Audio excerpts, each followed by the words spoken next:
Hello, chúc cả nhà chủ nhật. Mình cầu nguyện một chút rồi mình coi kinh thánh.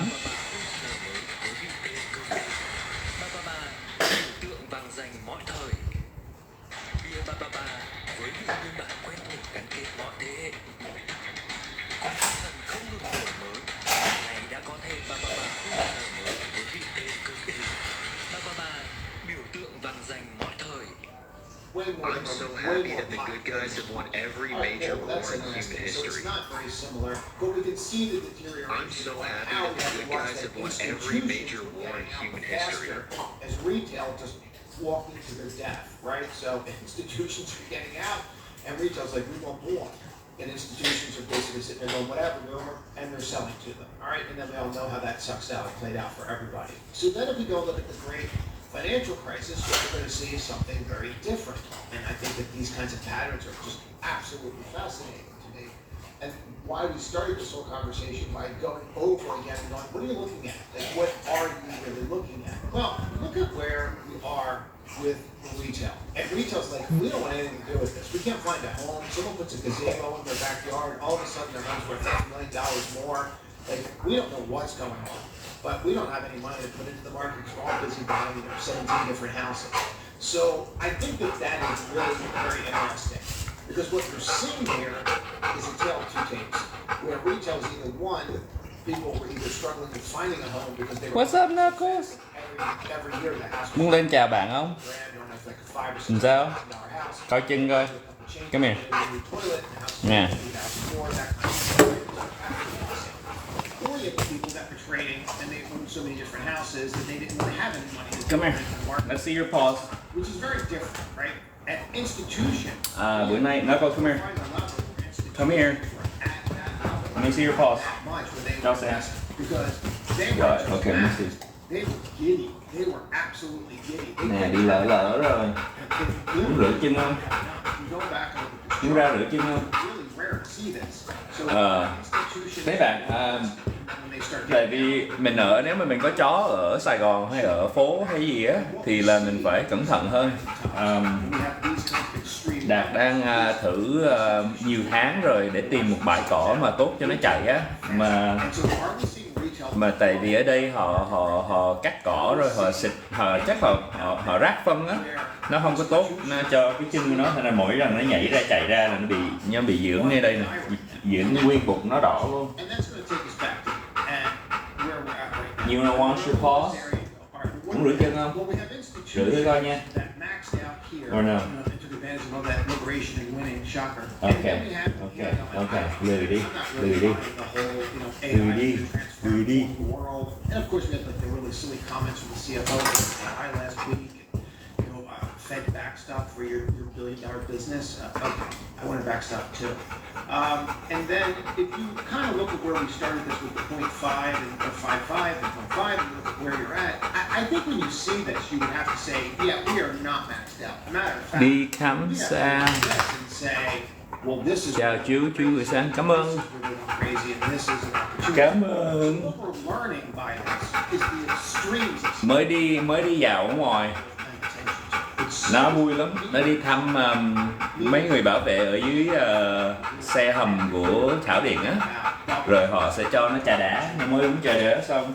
If you know anything about the market, until everybody is pop committed, everybody has to be pop committed. Meaning, everybody's going to think AI is going to do everything from juice their oranges to the robots they're going to have to, drive their cars, and the robot's going to turn into a car and it's going to juice their orange juice at the same time. Like, until everybody's like fully pop committed, this stuff never ends.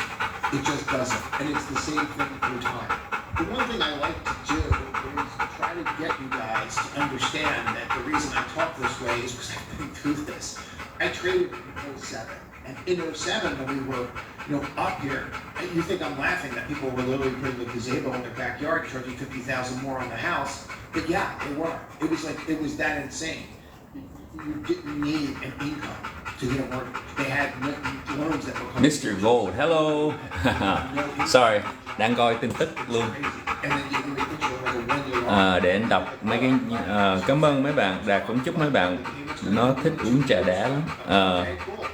Không, chó là nó chuyên môn thích nước uống lạ. Thành ra mấy anh bảo vệ có trà đá mỗi buổi sáng cho nó, họ có một phố. For me, it was everybody had a website. Everybody had a From website. scratch? They were giving stickers to the website, and that was going to be the thing that became the new metric. Was not cash; it was eyeballs. Eyeballs on the website. And you're not. I'm just going to be real clear about this. You're not anywhere near that in this kind of environment. Now, do you have to get to that to have pullbacks? No. Are you going to have pullbacks? 100%. And where you're going with this is we're going to get into the winners and the losers section, meaning it's going to become very clear that there are certain companies that are going to win, and there's going to be very clear that certain companies are going to lose.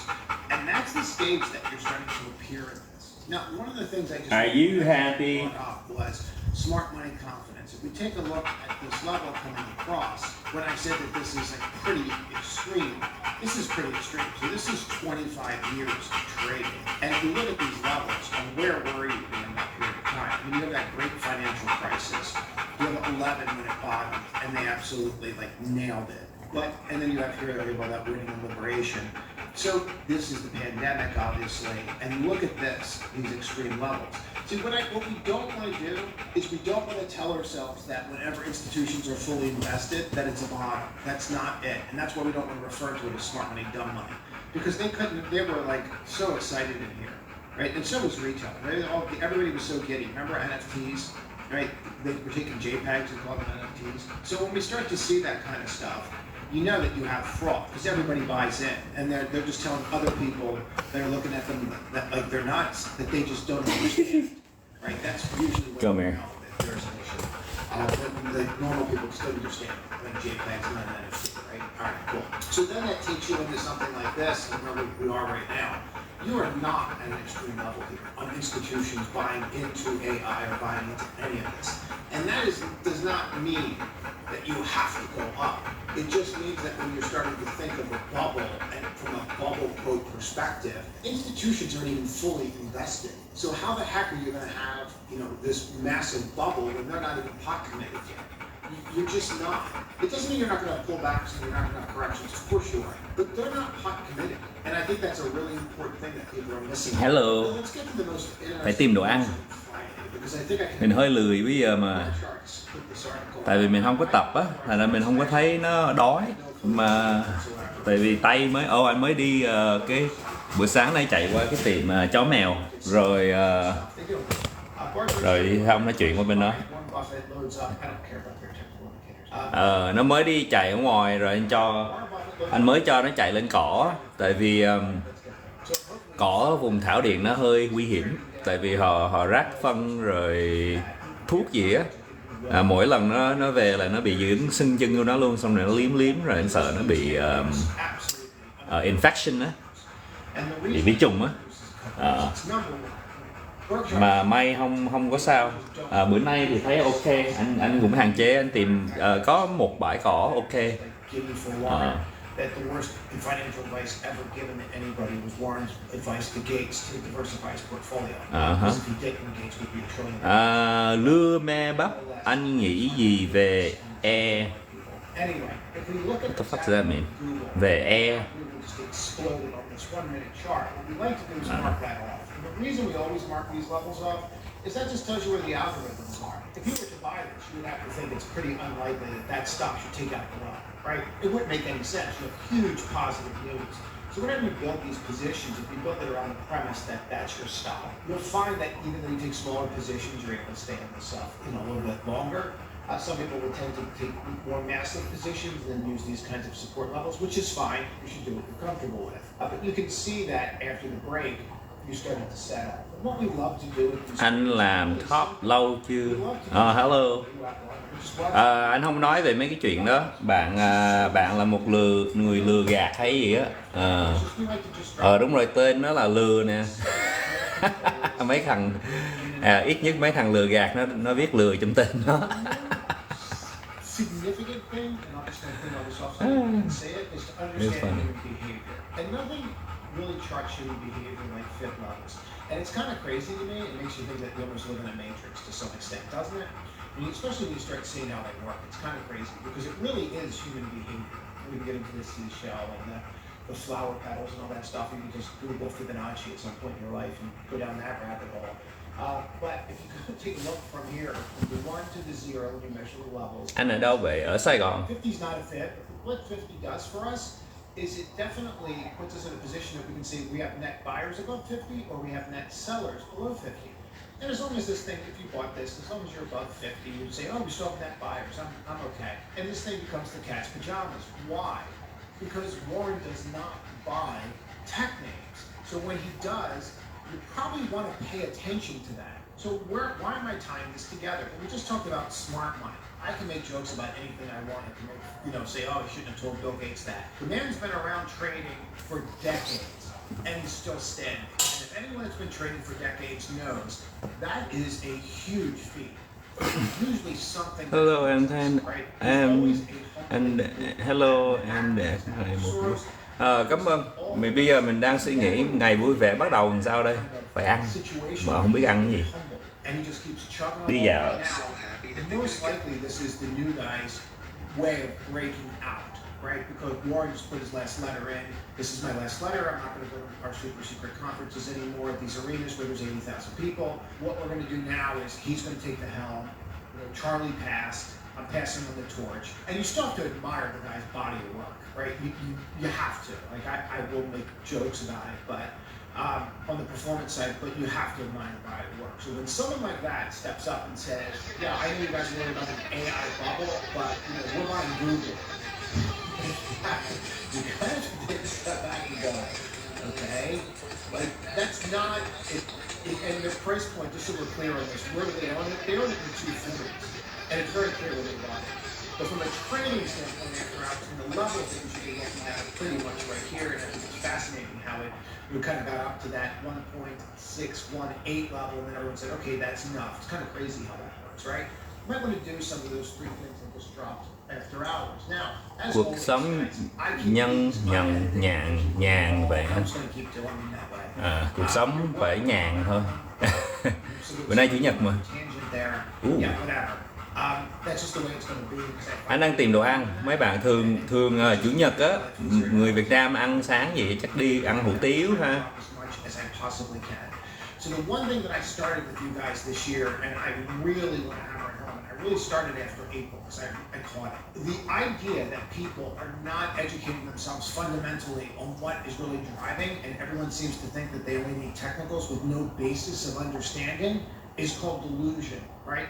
You might not believe in gravity, but it believes in you. So you need to understand why things are doing things, and that comes from experience and time. And you're not going to get that in 3 months. And anyone that's telling you that you're going to get it in 3 months and you just need to watch this widget and your life's going to be great, it's just run away screaming. So what you want to do with something like this is just understand it. When Berkshire came out in that news, we knew it was huge. I could have cared less where the stock was. It didn't matter to me. We set the stop, and then it's on. It's on like Donkey Kong. Kids still say that, right? And then you can just see how the stock's acting. So we're just looking at it after hours at 7 o'clock. You can see how we're still charting it. You can see it breaking out of that level. You always mark those ones. And why? Why do you always mark those? Because that shows you where the algorithm is. At that point, the algorithm said we're net sellers here, right? So if the algos and high-frequency traders, the HFTs, are going to be there selling, you might want to know when they clear out. And does that resistance point turn into, say it with me, support? Support becomes resistance. Resistance becomes support. Yay! And then you kind of see how this trade developed over time, right? I'm just going to click this here, and you can zoom in on it if you want. We're just putting out the targets, right? Where we see as the targets. And just we're allowing it to trade. If it hits in here and it rejects, Mấy bạn ăn gì bữa sáng rồi? Like I did, I'm trimming. What's for breakfast? I'm not waiting to see if it breaks. Like you have to follow your process. So I think that's super important to get. Why am I spending time on this? It is very hard for me to look at Google and to say that the market in and of itself is at a high.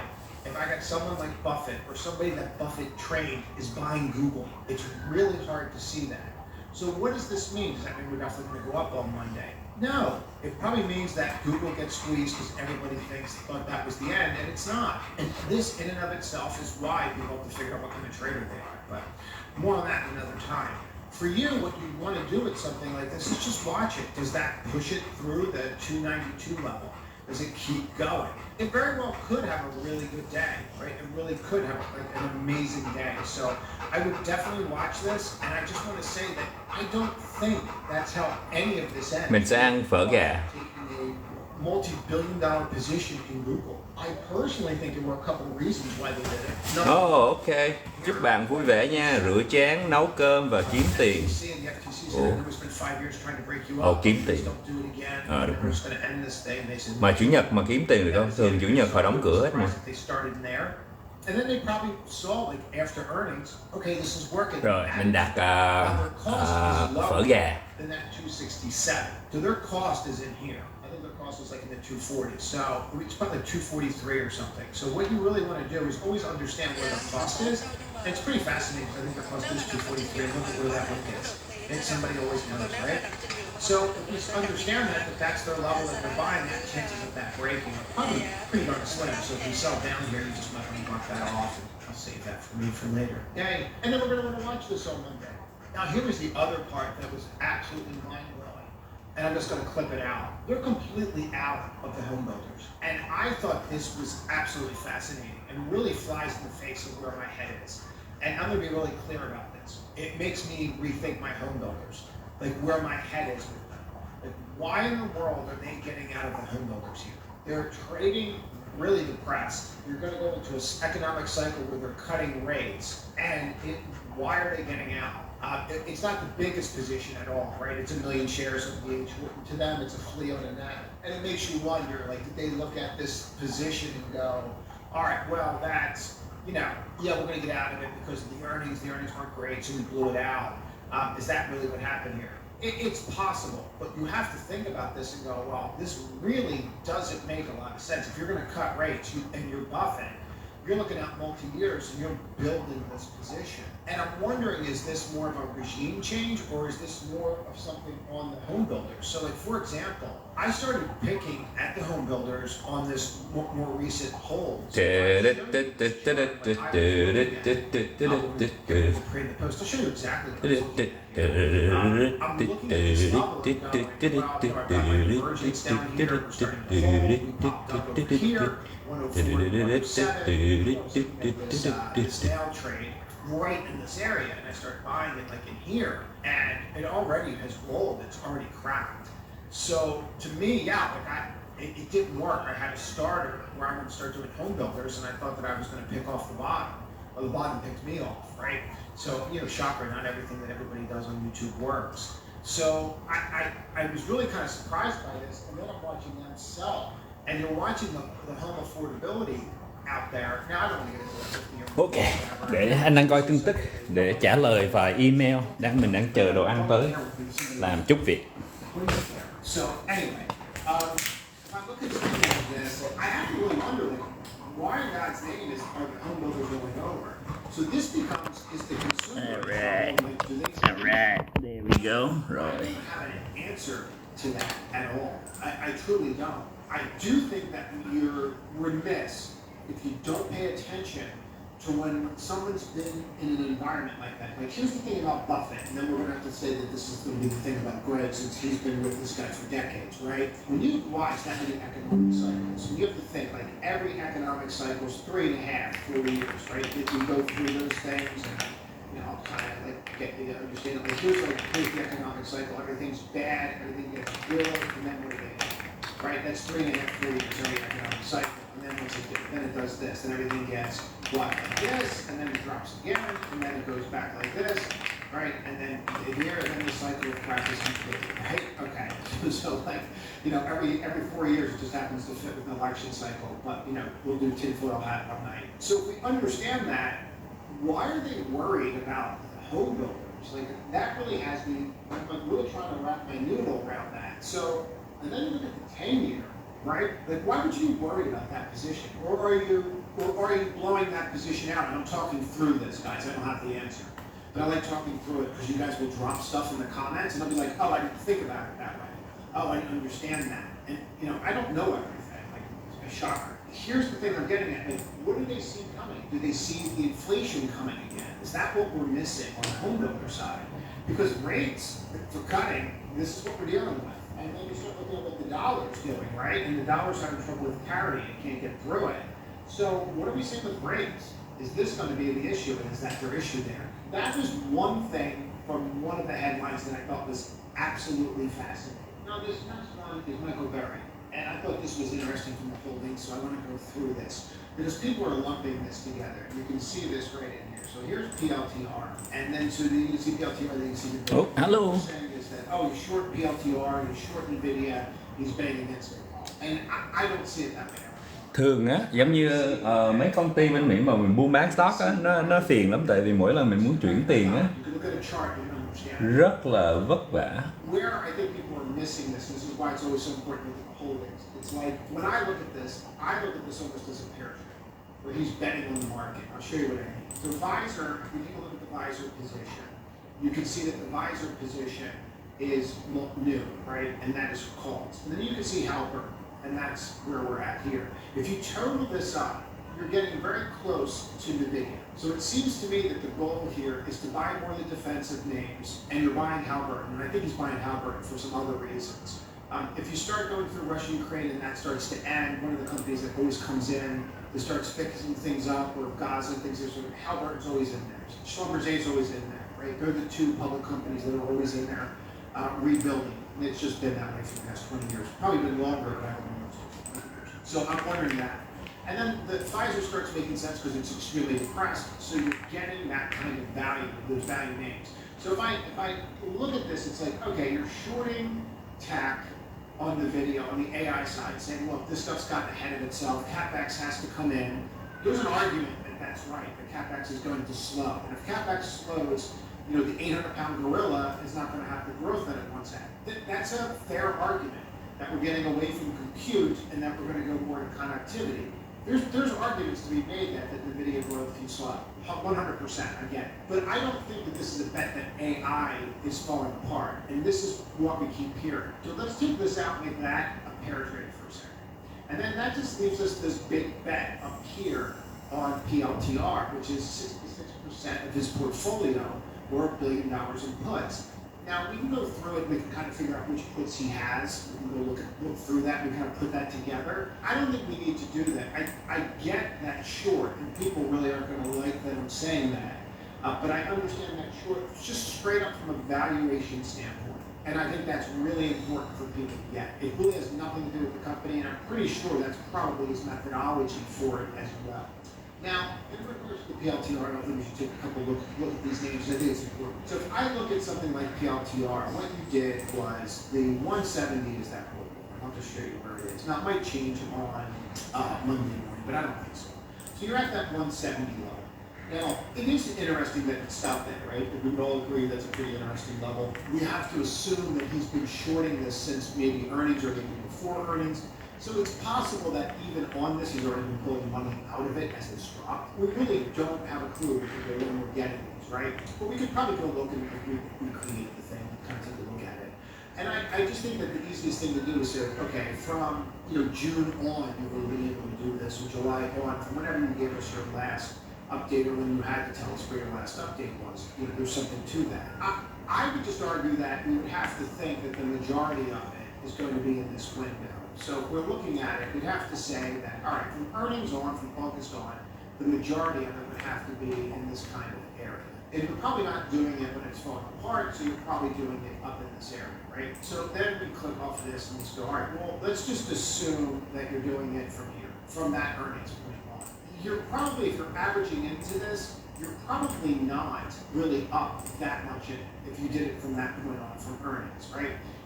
Unless you're really very savvy at trading this stuff and you're picking it out into this, which I don't really think is his wheelhouse, but some of this stuff is probably up on, some of it is probably not. From a valuation standpoint, yeah, I get it. I understand what he's saying. I understand that method, and it could be explained by just looking at like the earnings, and you're like, okay, you're going to earn 16 cents, and this quarter you're going to earn 20 cents, and this quarter you earn, 10 cents. And so what do we have? 40 cents, 50 cents. Or so you take trailing 12 and you're at 200. So what are you trading at? 400 times trailing earnings? Like it just doesn't make any sense. So the same thing you look at this earnings here, and you're like, they're going to double their earnings. they're going to go up 100% on their earnings. And you can say, okay, they're going to go up 100%. And so what we're trying to do is find some level that actually makes sense. Why would this make sense? All right, so let's put that they're going to double every quarter. And this quarter again, we're just going to say they're going to double every quarter. And that quarter's going to get 50 cents. $2 going forward. All right, cool, right? $2 next year. They're going to grow at 100%, this huge company. Okay, that $2, if I times that $2 times a 50 multiple, puts it at 100. Đâu, Times rồi, that at 100, đang tập trung vô làm puts việc. it at 200. So you get into a level where you're trying to say to yourself, well, what is the real growth here? And I think that's really what he's doing. I don't know that we're looking at this where he's coming in and saying, hey, this thing's worth 0. But the idea that this thing could trade from 200 to 125 in the blink of an eye, this is where people get delusional because I don't think they look at the technicals. Remember, there's always who, what, when. When you see breakouts like this, where you're hitting like an 83 on the daily and then you roll, or you're hitting like, this here, where you're hitting a 76 and you hit the higher high, you can all see this divergence, right? You can all see this rolling over. Just because it rallied up doesn't mean it's not going to roll right back over. All you did was just get an oversold bounce. If we look at this on a pre and post level, yeah, you might hold it here, rally back up, come back down, but you have an H, and that H is holding that 170. I don't think he needs a lot to happen for this thing to get down to 141 or to get down to that 147. And if you have 60% of your portfolio in that, you get a 20% move, even if you're in the money on those. Hello Trang, It's a 40% hit. Thắng Lê. So the trade to me is pretty methodical and it makes sense. I don't know that he's out there talking about this thing absolutely crashing, but I Hi, Enzo. understand that from a valuation standpoint. And I think that stuff. So the important part that I wanted to take today from what those 13 Fs are saying, and this is what I think you need to take away from this is, yeah, he's got a bet against the video going down, but it's 1/5 the bet that he has with PLTR. And if PLTR and the video are trading at the same levels that I just walked you through, just so we're clear, if you were to look at something like that with NVIDIA, we'll clean up my 100 levels off for a moment. We can all see how we held that 180 poke wall. I mean, we just bounced perfectly right off of it. It's a beautiful trade. It's no different from the trade desk funding, right? But you're under this failed age, and obviously we all know we have earnings this week. But I think that it's a very different trade here. For example, if you look at the last trailing 12, right, there's $1.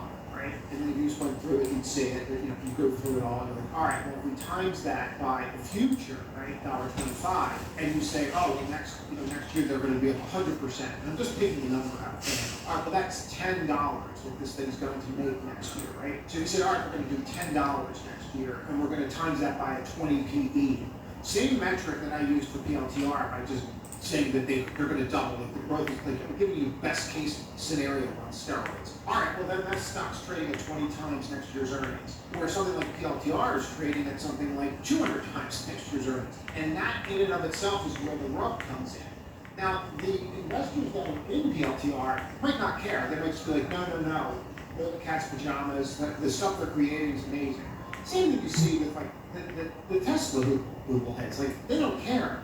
They're like, no, someday he's going to have a robot, and that robot's going to be amazing. Or someday we're all going to have cyber cars and be millionaires because everyone's going to drive our cyber trucks, right? Or our cyber cars, and we're all going to have them. I mean, I guess no one understands deflation or whatever. So when we look at stuff like that, and you go, all right, well, if you're trading at double times next year's earnings, 50 cents, make it $1, $4, where's this thing trading? 100 times next year's earnings. That's very different than looking at NVIDIA. So I actually think the NVIDIA bet is him betting that the growth in CapEx slows. I don't think that Thank you.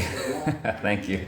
You're gonna start getting Mr. Vũ Nguyện, cảm ơn nhiều. You can't have companies like Meta going out there and doing what they're doing. Like, no one's going to own a company like Meta, and we're going to get into some of this because I think we need to, but no one's going to want a company like Meta where the free cash flow is 80% going to CapEx. And you're not seeing a return on investment. That's why Meta's down. So at some point, Meta's either going to have to show that what they're spending is making money, or that it's not making money. Now, Tom's Hardware had an article the other day, for time's sake I'm not going to pull it up, but they said there's been $650 billion that's been put into CapEx, and they've only made $65 billion annually off that. Well, that's 10%. So if I could invest 10% in perpetuity, and I'm getting 10% back, and I put that money in, I will do that every single day. So I didn't really see that as a damaging article. But you're going to have winners and losers. And you have to remember, these are the guys that wanted you to be a giraffe in the metaverse, right? And now they want you to wear these stupid goggles and walk around with these Ray-Bans. And you can go on the internet and see how that's going. Like, it's all over. I'm currently in Miami, and you should see that it doesn't go over very well when people walking around the street with those things.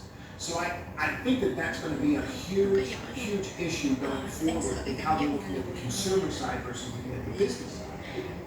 Some of this stuff and what you're seeing is that Bolo Bala. I like the name. And I'm not Interesting saying name. this stuff can't come in. Of course it can. They can have great earnings. Tên very cool. People are scared basis. Yeah, 100%.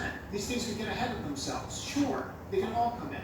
We're horrible, right? We're all seeing this stuff and how horrible. Đâu có gì ngắm đâu mình chứ. I think you have to Bữa nay mình bị Oh, thank you David. Thank you very much.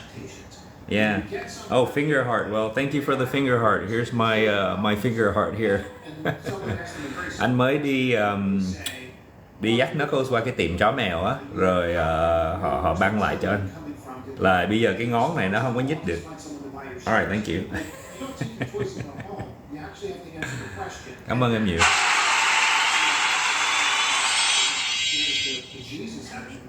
Right? We're saying we need a corporate backstop to grow. So does every other business in the world. They all want a corporate backstop. They all want a federal backstop, right? I mean, I don't know any store, mom and pop store that wouldn't like the government to backstop them so that they could borrow community funds. I mean, anybody would. So when you look at Oracle and the borrowing that's going on out there, Ồ trời ơi, tội quá. The free cash flow to CapEx is a term you're going to start doing a lot. If you've been in the community, you've been yammering on about it for 3 weeks now.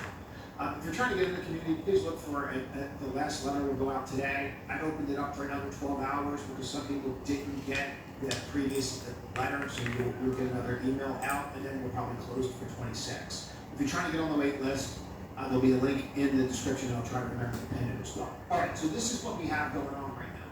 So we do see crowds, and I don't think that Barry's off base and saying, hey, I think CapEx comes in and this is my bet. But it doesn't mean that Google doesn't go higher, right? You're going to have winners and losers, and I think that that's where this is going. So you're going to have to take the wheat from the chaff. So when you're seeing like things like IREN get smoked, IREN's getting smoked. Why? Because they did debt. Nobody wants to play on the debt side right now. They just don't, because the debt that they're going out there and playing with, that debt is getting smoked. And you guys don't watch that stuff because you're not watching the bond market, right? You're not watching Move, and that's one of these things that we always talk about. Like, if you look at Move, and you look at bond insurance, for example, and if I was to do something as simplistic as go out there and click on, this for a moment, and just watch. If I go out there and go, here's the S&P, and you're like, okay, well, that's kind of hard to see. All right, great. So here's Move, and this is bond insurance. This is corporate bond insurance. Think about it that way. Right? So I'm going to take SPXS, which is just a 3x there, and it's going to invert the S&P for us. And what you're going to see is that the S&P always moves. Now I'm going to get rid of the S&P for a second. We're just going to plot that out. And what you're going to see is that Move always tracks the S&P. So if you invert Move, you're going to get the S&P moves. So as Move drops, right, and you need less bond insurance, the S&P goes higher, right? So you get that because now you're just going to understand that you're looking at SPX, that's the inverse, and then I'm just going to put the S&P there, and you're going to see that that's like an enantiomer, right? Can you mirror image? Got it? Get it? Good. All right, cool. So we understand that, and we understand that that's something that we should be paying attention to, right? We always want to look at bond insurance. Đẹp trai. Oh, thank you. Going up, and you're like, oh my God, here he goes with his bond insurance again. Now, Anh đang tập trung email, thành ra xin lỗi. Tại bây giờ phải chuyển tiền qua lại á. Có nhiều platform này giống như ở Việt Nam có nhiều scam mà bên Mỹ không có nhiều scam luôn á. Mà cái scam bên Mỹ á, nó độc hơn tại vì họ giấu trong đó. Thành ra mình nhận ra là mình phải né. Just so you know, if you're not using that on research, like taking your research and then quantifying your research through AI, you're doing yourself a disservice. It makes your life a lot easier because you read it all and you're like, okay, give me the bullet points that I need to remember. I'm giving those to you now. So if you take one thing from this video, you're going to want to watch this part, right? Maybe a couple times, because it's really important for you to understand what the real problem is so that you can watch the problem and see if it gets better or worse, and not just listen to somebody on TikTok. So Oracle CDS, are these major red flags? I think they are, because the CDS spreads have spiked dramatically. And if you're in the community, you know this. October 7th, we essentially went to cash, and we've been doing short-term trading since then. We went to cash again on Thursday or Wednesday as well. Wednesday when we saw it coming before the drop. Like, you know this. Oh, thank you. This is some of the stuff that I'm watching. You know if I don't say it, but now you get to see it. So the highest level since 2022. Giờ mình cũng hơi mập. Yes, if you just looked at move, it's not exactly the same thing, not even close. But understand that when move spikes higher, CDS spreads are spiking higher. So what's the problem? They nearly doubled from 40 basis points to 88 basis points. So picture your insurance payments doubling from August on. Now, remember this August paper for one about the machine in about 5 minutes. Just remember from August, 40 basis points to 88 basis points, because you're going to learn how you can do this yourself. And it makes a huge difference in your trading. Trading as low as 35 to 40 basis points. All right, so our floor was the 40 bips. Got it? Bips is a cool way of saying basis points. Just so, like, if you're ever cool when you're at the bar and you want to impress the ladies, just say bips. Like, they'll have no idea what you're talking about. The real details. All right, maybe they didn't have to be so dramatic with their headlines with the OpenAI. Well, this was Claude. So maybe I can tell Claude to not be calm down with the drama. Stanley projects Oracle net debt will balloon from 100 to 290 by fiscal 28. Okay, that's a problem. Already sitting on 95 in debt, largest non-financial corporate issuer in the global corporate index. I don't really care that they are the largest non-financial corporate debt issuer. What I care about is free cash flow to CapEx. It's a statement that you're going to start hearing a lot of over the next 6 months. The other thing you're going to start hearing about here that you really have to pay attention to, and this is just my opinion, is how are they going to sell this if they're not making money to their shareholders? So I don't think it ever gets to this. I want to be clear about that. That's where my head is. $38 billion offering country data centers. Barclay analysts. Oracle will run out of cash in 2026 under most scenarios. What does that mean? They can't keep the spending. There's no way that they're going to keep this CapEx level up. And I think that's Barry's bet going into 26. If there's no way that the CapEx can continue, there's just no way. You can't keep coming out with, oh, we're going to do $17 trillion in CapEx deals, but you have $12 billion in assets or in revenue. How are you going to do this? Well, just sell me your stock. Like, that's not an answer from the OpenAI guy, or corporate backstops. It's not an answer. Free cash flow is already negative for Oracle. This is the problem that people are not understanding with the trade. It might slow. It doesn't mean you're not going to get winners and losers. It doesn't mean that companies don't have capacity issues that they have to address so that they can sell more product. And you're going to actually, as an investor, have to go out there and start doing work on this stuff. I put APLD out there as well so people could see this. Like, people are looking at the Wolf position or the CIFR position or the IREN position, and they're not understanding why they're getting a face for off. Right? Welcome. This is why. They don't have CDSs, but they're not investment grade rated. Okay, but I think it's important to get this, that these bonds, the 925 bonds, they have to price in the hole. So when you're pricing in the hole, that's not great. So in other words, to get this deal done, they have to price it in the hole. So they have to take 3% off the face value, meaning we're going to give you an extra 3% kicker if you buy this, right? And so you can see the debt, and it's obviously debt to equities through the roof. Stock's down 20% of the debt news. What do? They buy the bonds and they short the company because their bet is that they're going to have equity raises to pay them off. They buy the bonds. Dạ, cảm ơn em. Cảm ơn. Anh xuống bây giờ. Ok, chụp hình vậy. Thank you. Equity raises to pay the bonds. We've seen this happen before. Knuckles, can you take care of people for me here? Thank you. And they pay the debt off with equity, but you're at the beginning stage of this and the end stage. If you want to look at a company that did this and did it well, ASTS did this. They paid bonds off when the stock was $17, $18. They gave them equity, and once they cleared out that, the cash flow exploded and the stock went higher. You can go back and look at ASTS and when they paid their bonds off. Symbol ASTS. I'm not going to probably have time to get into it right now. I can really go down the rabbit hole with this, but this stuff's super important. Again, stock down 20% on the debt news, coupon. So they had to price it, what we refer to in the hole. Trading like junk, even though it's secured by data center assets. And equity commitment announced alongside notes, right? So they're getting an injection of capital as well. And I think that that's important. Now, if we're looking at this, and again, the drama, they're a little dramatic, but let's just get to it. CDS riding is canary in the coal mine. It kind of is. it's kind of the red flag that a bunch of us that have been around since like back in the day, we'll look at and go, ugh, well, that's not good. It signals the credit market doesn't believe in the free cash flow story. 100%, it's like, I don't think you're going to be able to pay me. And if you can't pay me, my bonds are going to be worthless. And notice still the same story, capital is getting expensive. No CD markets, they can't even hedge them. So how do you hedge it? Right? Now they're going to say this ties with NVIDIA and the PLTR trade. I don't believe that that's what it is. And that's how when I put all this data into that AI, what they think, I do think it is on the NVIDIA side, not on PLTR. Because PLTR is not out there going like, oh, well, we're CapEx. Like, PLTR is not CapEx for Oracle, right? So I think PLTR is a different story. Now, let's tie it all together. So then you have a bond in front of you. This is Oracle's bond. I know a lot of you guys have watched this, don't really pay attention to this, but here's the maturity date, 33. Here's what you're getting for the coupon. They're senior notes, they're fixed for life.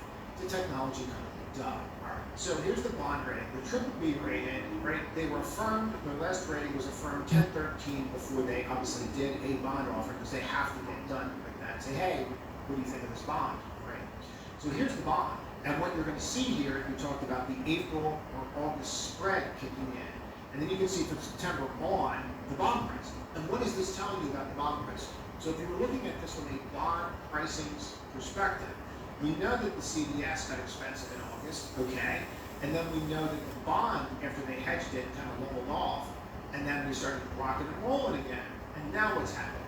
Bond prices are dropping. So as bond prices drop, yields go higher, people get more concerned about their bonds, they buy more insurance. Hence, this is why we're seeing move higher, and this is why we're seeing the S&P get a little concerned here, because CapEx is the driving force. But I think there's a really big difference here between someone saying, I need a backstop, like OpenAI, which I think is, we all agree, is absolutely ridiculous. And then you look at something along the lines of Meta going out there and saying, we're going to spend $100 billion or $1 trillion a quarter. And people are like, well, you're not making any money. You just had the lower revenue guidance for next quarter.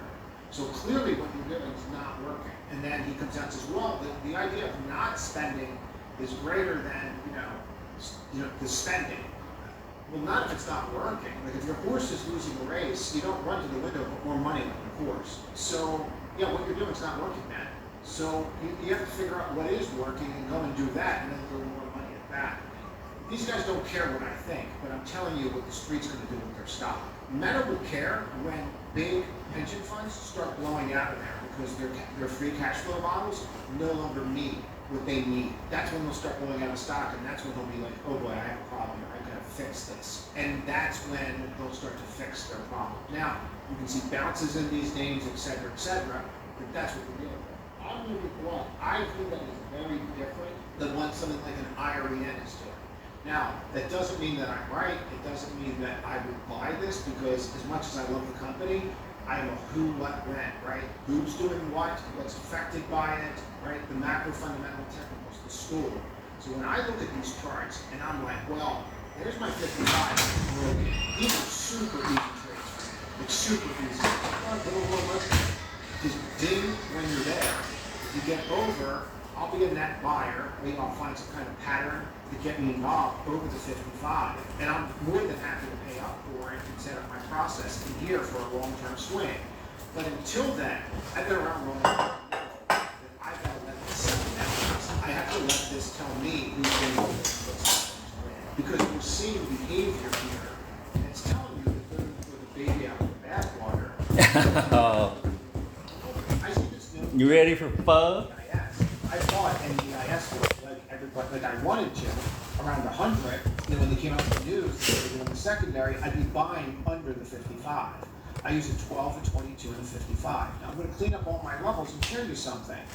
These are screaming down and getting ready to break. I can't buy charts that look like this. I can't do it because I have a process, right? So I always look at them and go, all right, well, maybe we'll settle down here in the 70s, or maybe we got to go back to the 60s.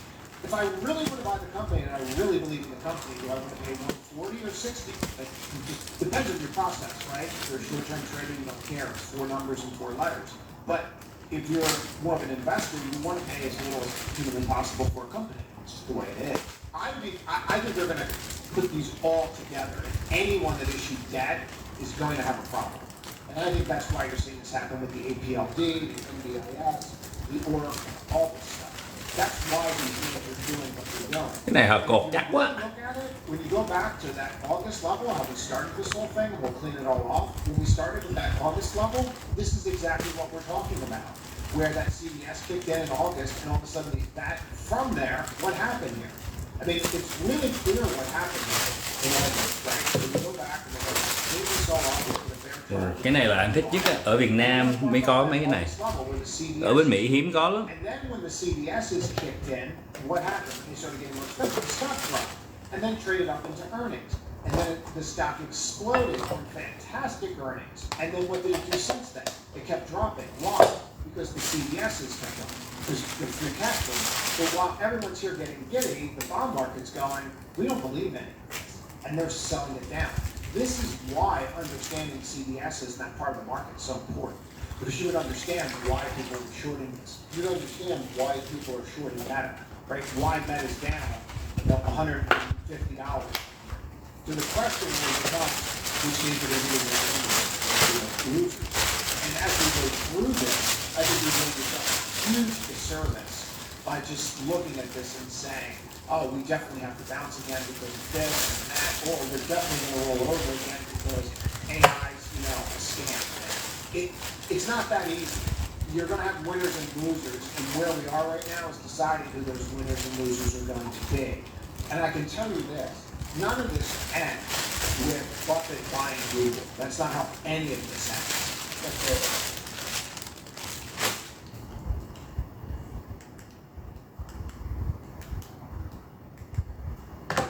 Today's number, guys, is 15, because that's the record amount of billions of dollars that we now have short in the crypto markets right as we hit into the major level of demand that we spoke about over the last couple of weeks.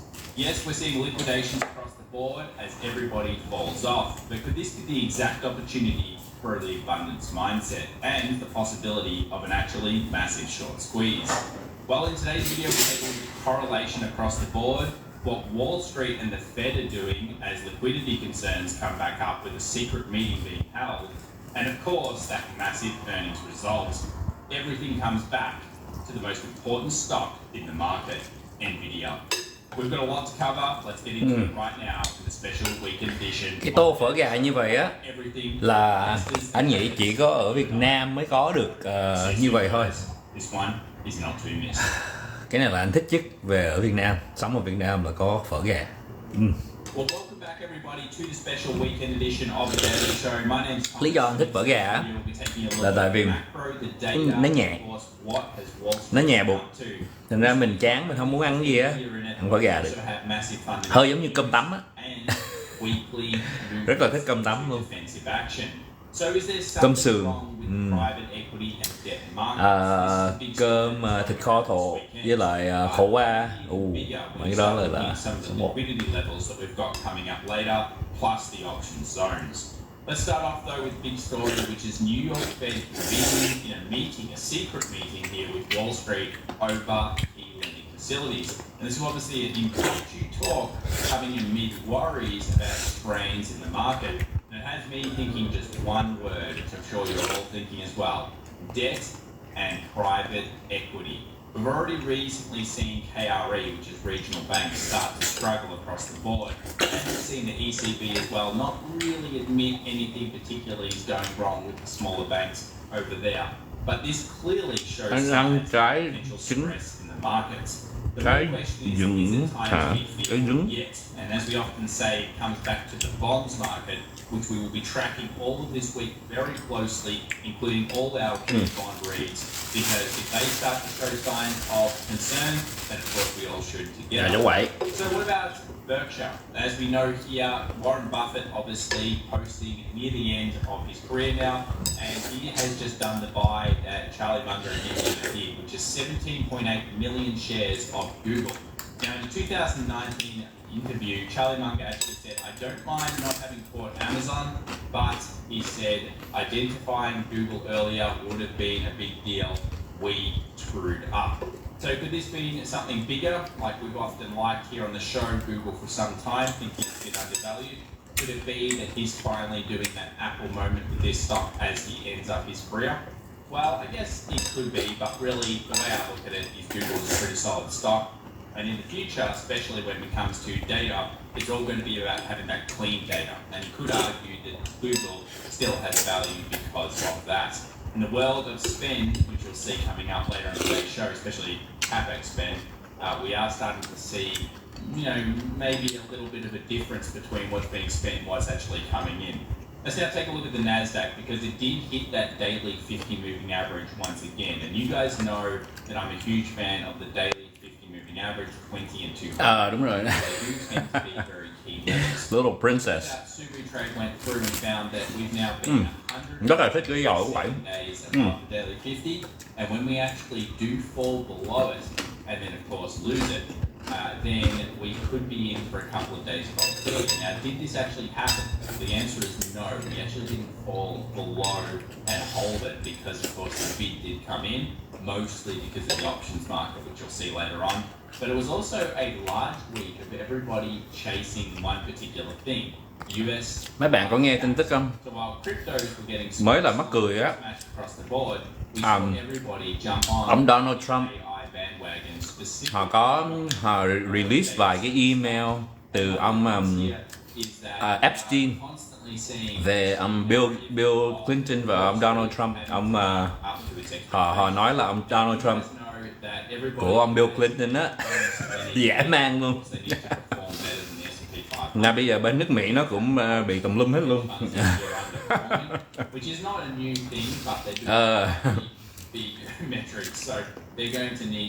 Cộng đồng LGBT chắc rất là vui vẻ lắm ha. This is pho. This is chicken pho and so one of my favorites. Thường Đạt không biết ăn cái gì á là ăn phở gà, ăn bò kho, bánh mì. Steve Jobs had that idea think different, and that's one of the things that I've always brought into my investing and trading journey, which has been going on over 17 years right at this point. And one of the reasons I do that is, of course, I'm a big believer in sector rotation. And recently, you guys will have heard me start talking about energy stocks in particular. Now, a few people are catching on to this. Take a look at oil services here. Now, the best performing sector of the last one rolling month, and Anh chỉ number 4 along with healthcare. mấy dịp này anh hiếm nấu đồ ăn lắm mà. Hồi trẻ là mình nấu, mình siêng lắm. Hồi trẻ là lúc mà anh 20 tuổi á, là trước khi mình có tiền á, thì mình phải chịu khó hơn. Thì hồi đó là anh siêng lắm. Mỗi chủ nhật là anh nấu 4 tiếng lần. 4 tới 6 tiếng là anh nấu nguyên ngày luôn.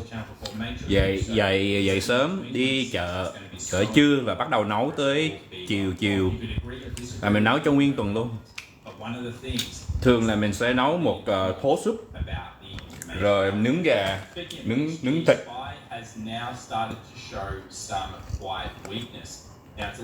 Okay. As Larry Thompson here over on X has posted, we've had more 1% kind of movement days in recent times, and these are 1% downers. Now, if you know anything about following a solid trend, you generally want what's called quiet strength.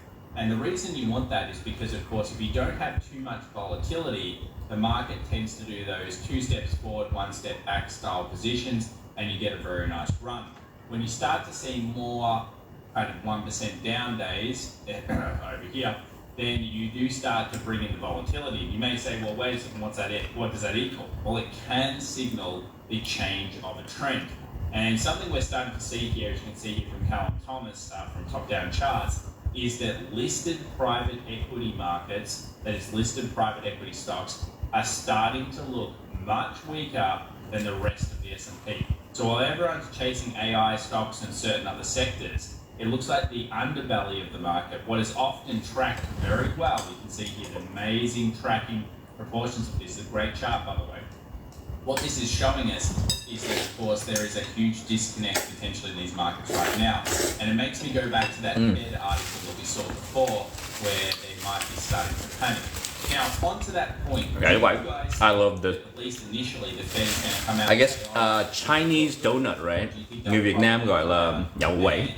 Support the market. Well, generally that's their job. So you've got to keep in mind that even if you think of it as a negative, Mà anh thấy rất là hay mà cũng hơi lạ, tại vì giống như anh mua đồ ăn, anh mua cái tô phở này and if it is ở Grab those infestations like chưa tới 200.000, cockroaches are everywhere. mà anh để coupon xuống nó xuống tới dưới 150.000 luôn, rẻ quá.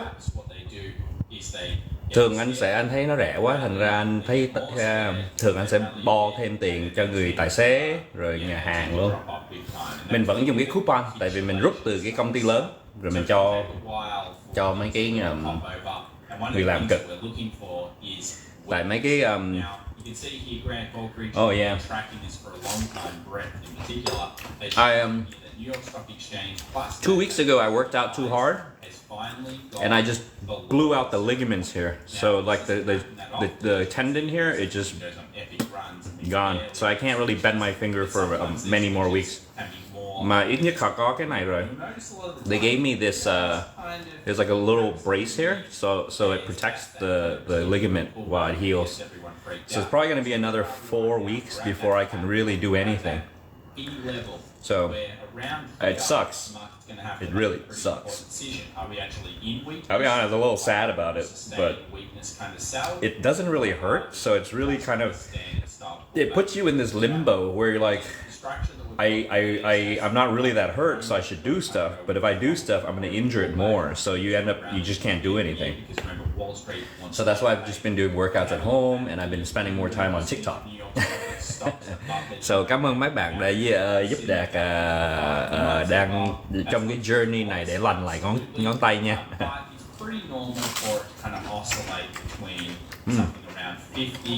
And the 70 level. Remember, when you're getting above 70, you're usually overbought zone. When you're getting below the 50, you're starting to look sick, or of course, getting towards that kind of buy, the dip style level. So of course, we've got a big decision to be made. Another thing that happened this week was that Michael Burry announced his shutdown of course, his fund.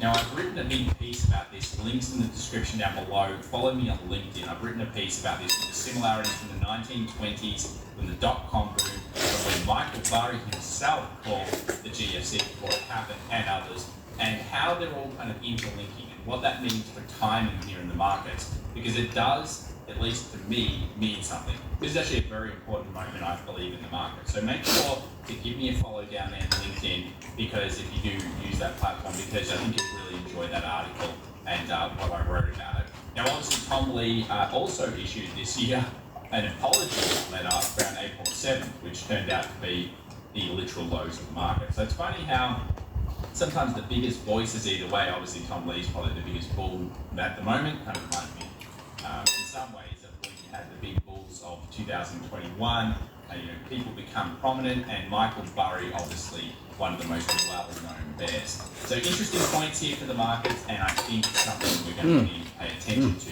into the future. Another one is, of course, the other scary read, and we've got some good news and bad news here, so we'll go through both and then bring together the article here. But Hindenburg Omen obviously hit 5. Now, Subutrade showed you here what happens. You can get into a little bit of volatility around this period, which is pretty traditional with November after it doesn't have August, September, October kind of sell-off. And you can see that when you get a lot of Hindenburg Omen, sometimes that can bring the dip. So you can see here that the reads themselves often are precursors. So this many omens so quickly is certainly a concern that needs to be paid attention to. Now, where we're not seeing concerns is actually gold and silver. Now, recently they rallied up, and we suspected that silver overbought, and so did gold. Drop back down. The current volatility in silver is expected. Why? Không biết liền. Because we went up too quickly, too No fast. leaking. But remember, when latest I love you. You're gonna hurt. You're gonna get infection. they are normal to actually be decent dips for the longer term holdings of those particular metals. So gold and silver, particularly gold, still looks quite good on the chart when you're really paying attention to the larger picture, which is obviously that little picture meaning that we had at the start. Knuckle. That's pretty deep. Yeah. Underperforming retail traders are getting smashed. Retail trader stocks trail mutual fund favourites by most since 2022.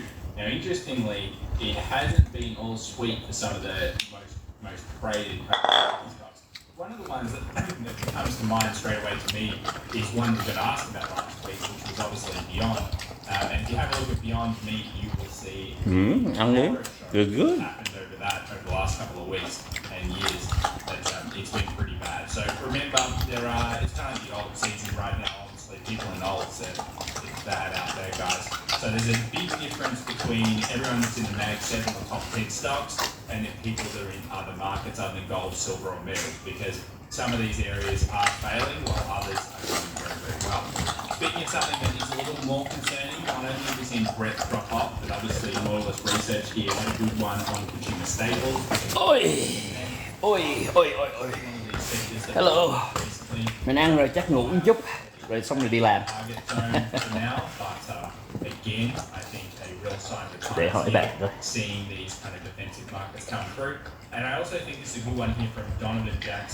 Cái này là bên Mỹ có chuyên môn rồi. Bữa nay em có làm gì không?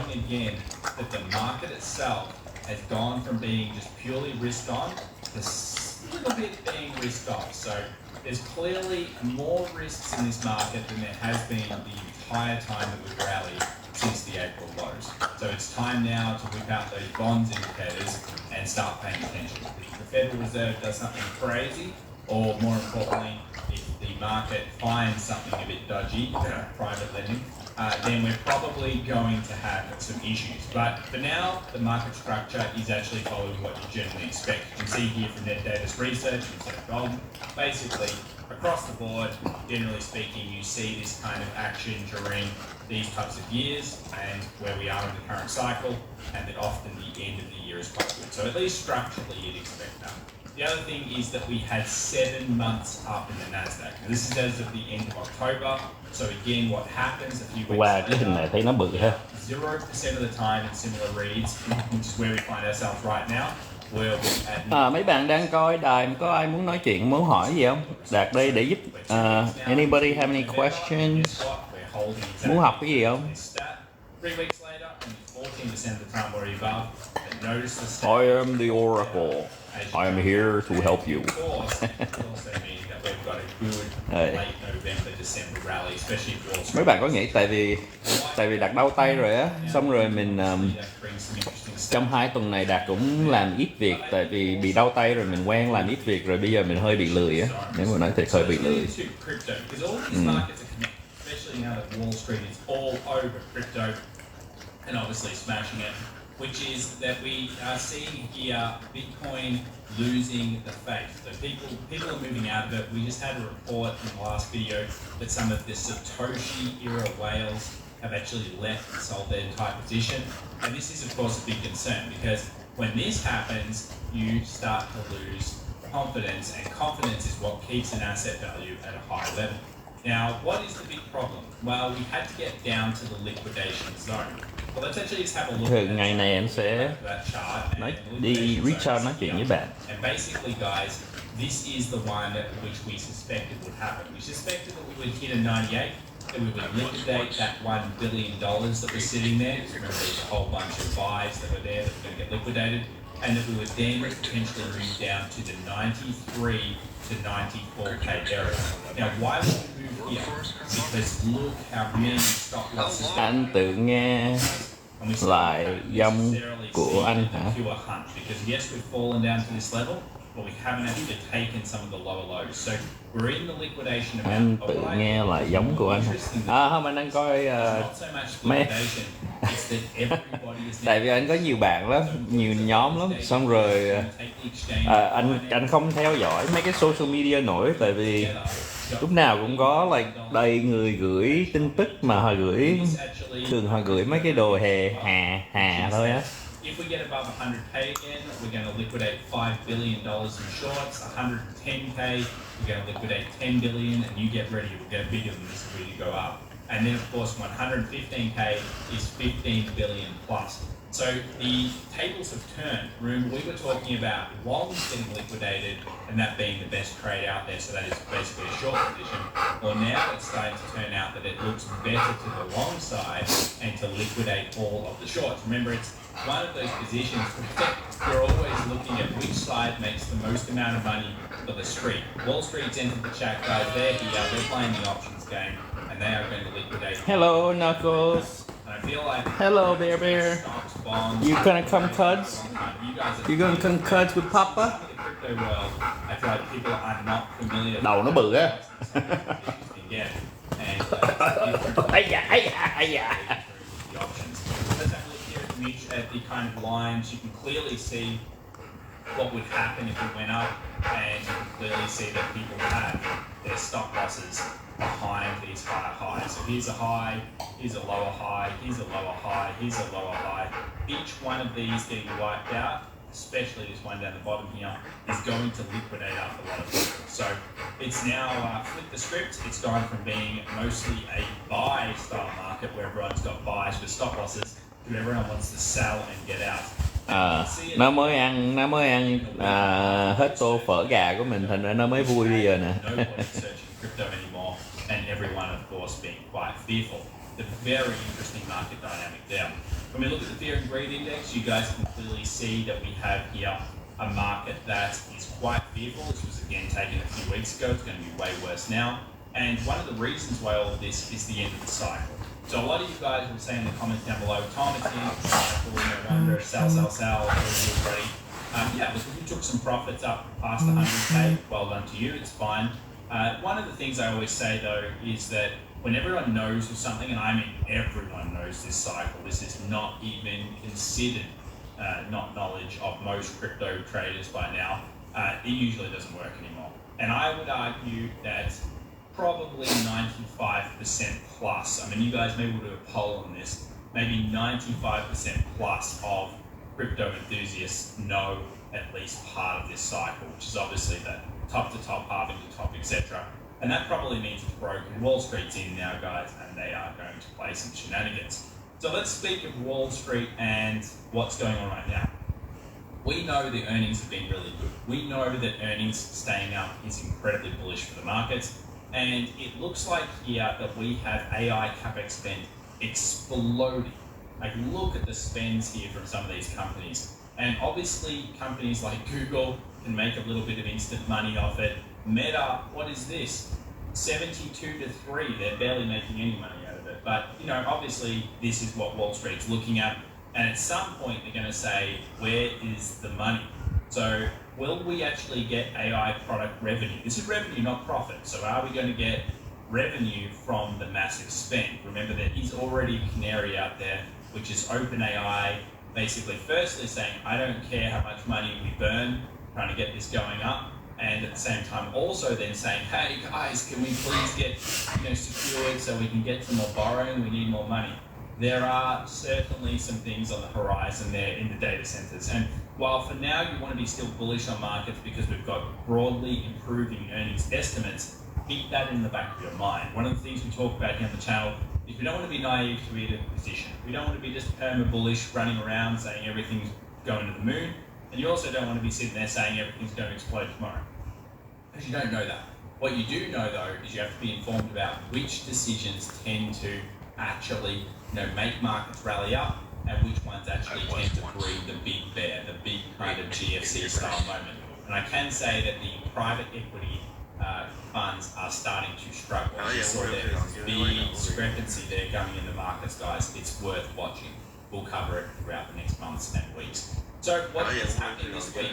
NVIDIA. Okay, we can ignore everything else, and NVIDIA, and NVIDIA, and NVIDIA, and NVIDIA. That is all that matters because everyone will be paying attention to it. It's expected, get this.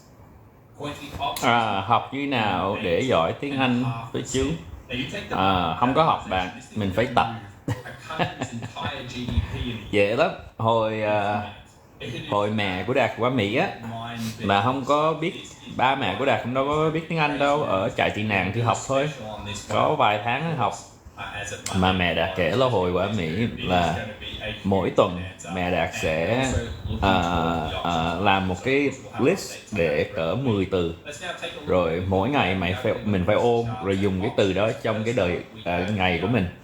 Rồi mình mẹ sẽ trao đổi với mấy người Mỹ là cố gắng dùng mỗi từ đó mỗi ngày, xong rồi cuối tuần ôn lại, rồi vậy thôi. Rồi là vài năm là mẹ anh là giỏi lắm. Mà thì cái đó mình ở Mỹ thì nó dễ hơn, tại vì mình buộc rồi mình phải dùng tiếng Việt. Chứ ở Việt Nam á hai bên ở nước mà không dùng cái tiếng ngôn ngữ đó, thành ra khó học lắm, khó nó thấm vô đầu lắm, tại vì mình phải luyện, mình phải dùng nhiều. Chứ nhiều người Việt Nam anh thấy họ chỉ học nghĩa là ngồi đó để vô sách thôi mà không có dùng, không có trao đổi.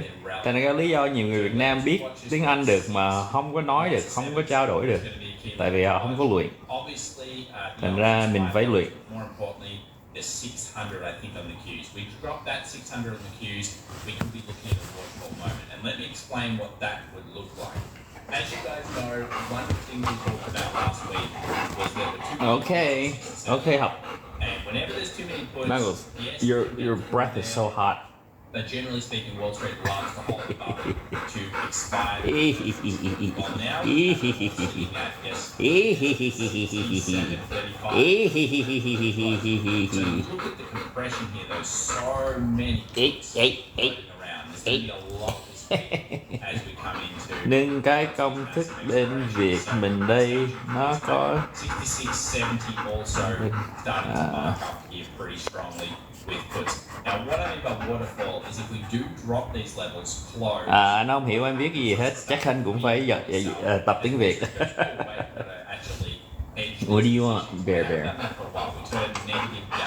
What do you want, Bear? Muốn gì? Muốn qua đây nằm không? Muốn qua đây? You want to come over here with the guests? Muốn sao? Mới ăn đầy đủ rồi. You want to come here? You want to go on TikTok? You want to go on TikTok? Quẹt cái nó để cái mũi nó quẹt. Chị em nào có nhu cầu tâm sự kinh giúp mình. What the fuck does that mean? Không hiểu.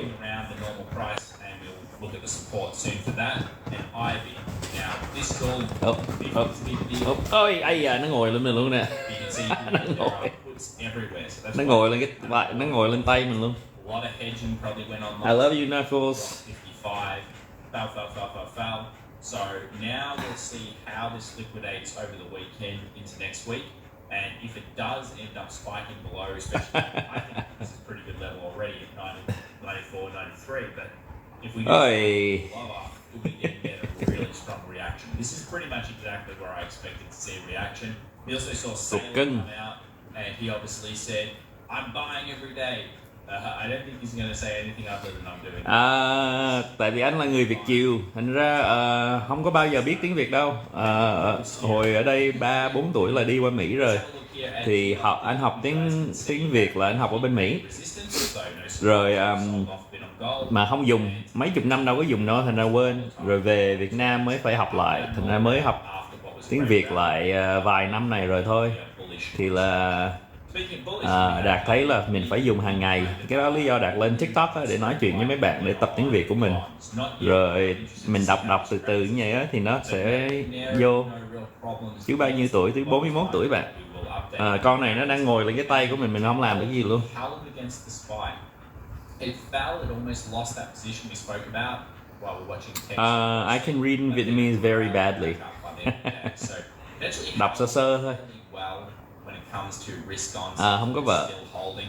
You can see here semiconductors also held that all important daily 50 level when compared. Okay, can I have my hand back? Cho tay lại được không? Chỉ nó ngồi lên tay mình luôn nè. Healthcare, it hit that resistance that we spoke about. So oh yeah. All right, there we go. Sideways here for a little while, but a nice move. One of our other favourite sectors of the last couple of months, actually two months in the private community. Links in the script down below. Let's try để cái này lên cao hơn giúp coi. Maybe that's better. You know, stuff that you guys find, and then we do analysis on.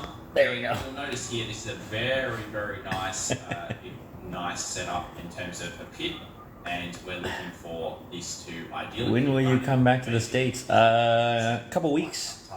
So energy certainly picking up.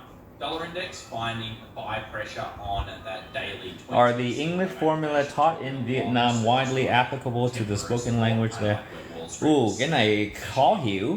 Ý em hỏi là tại vì anh cũng không hiểu, anh cũng không biết cách họ dạy tiếng Việt, tiếng Anh ở Việt Nam, thành ra anh cũng không có nói, anh cũng không có ý kiến nói vậy được, thành ra nếu mà anh không biết thì anh không có nên nói, đúng không? Mà so kinh nghiệm của anh á, theo lúc mà anh nói chuyện với lại mấy người Việt Nam mà học tiếng Anh ở Việt Nam á, thì anh thấy cái vấn đề chính á, là tại vì họ không có tập trung vô như vậy á. Và actually chính á, là tại vì họ không có luyện thường xuyên, đúng không? Tại mình ở Việt Nam thì cũng, nếu mà mình không ở vùng mà có nhiều người nước ngoài giống như quận 1 hay Sài Gòn á, thì chắc sẽ có ít cơ hội để trao đổi và luyện tiếng Anh. Thành ra Đạt muốn mấy bạn hiểu là lúc mà mình muốn học cái gì á, đừng có nghiêng vô cái trường hay cô giáo thầy giáo. Đúng, nếu mà mình có cô giáo thầy giáo tốt thì nó sẽ giúp mình học nhanh hơn, đúng. Mà nếu mà mình có cô giáo thầy giáo tốt mà mình vẫn không muốn học hay mình không tập á, thì nó cũng không có ra cái gì hết. Thành ra cái sự quan trọng nhất á là cái sự tự chịu đựng và tự cực của mình. Giống như Đạt học nhiều ngôn ngữ lắm, là hồi trong high school là học tiếng Spanish, tiếng Pháp, tiếng Trung, rồi học Việt Nam nữa. Mà giống như Đạt học 2 tháng tiếng Pháp, 2 năm tiếng Pháp không có nhớ gì hết. Mà anh học tiếng Trung vài tháng là nó vô. Tại vì hồi đó là anh đi qua Trung Quốc nhiều, rồi anh trao đổi, rồi anh theo gái rồi nó học dễ lắm. Actually anh nghĩ cái cách học ngôn ngữ tốt nhất là phải tìm người yêu trong biết tiếng đó dễ lắm bạn. tìm người Mỹ mà người yêu Mỹ đi dễ lắm. Tại hồi anh mới qua Trung Quốc thì anh thích quen mấy đứa Trung, mà sau này anh thấy nó so với lại gái khác, gái Trung nó bình thường, nó không có ra gì hết. Thành ra anh cũng không thấy đáng cái công mà mình phải học cái ngôn ngữ của họ, thành ra anh bỏ luôn.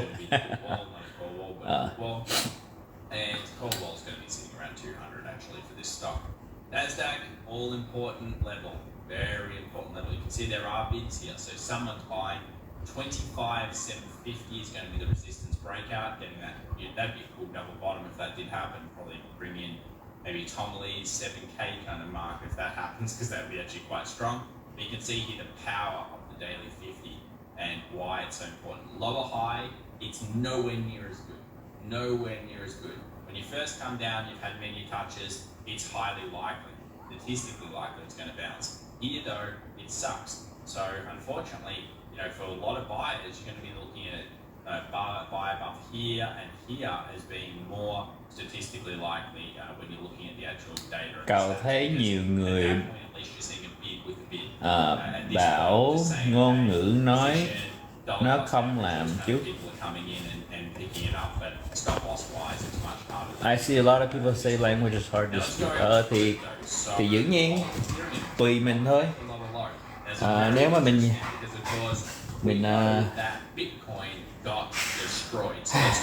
ngôn ngữ thì khó, mà nó cũng dễ luôn. Nếu mà mình có thú vị vô đó, rồi mình có lý do để học á, thì nó mới dễ. Mà tại nhiều người, anh thấy nhiều người Việt Nam họ không có motivate để học giỏi, không có xuyên về cái việc học á và cái việc luyện á. Anh lúc mà về Việt Nam anh cũng gặp vài người mà nói rất là giỏi, mà lúc mà anh hỏi mấy người đó mà nói chuyện rất là giỏi á, họ có học ở đâu không hay sao á, họ trả lời không.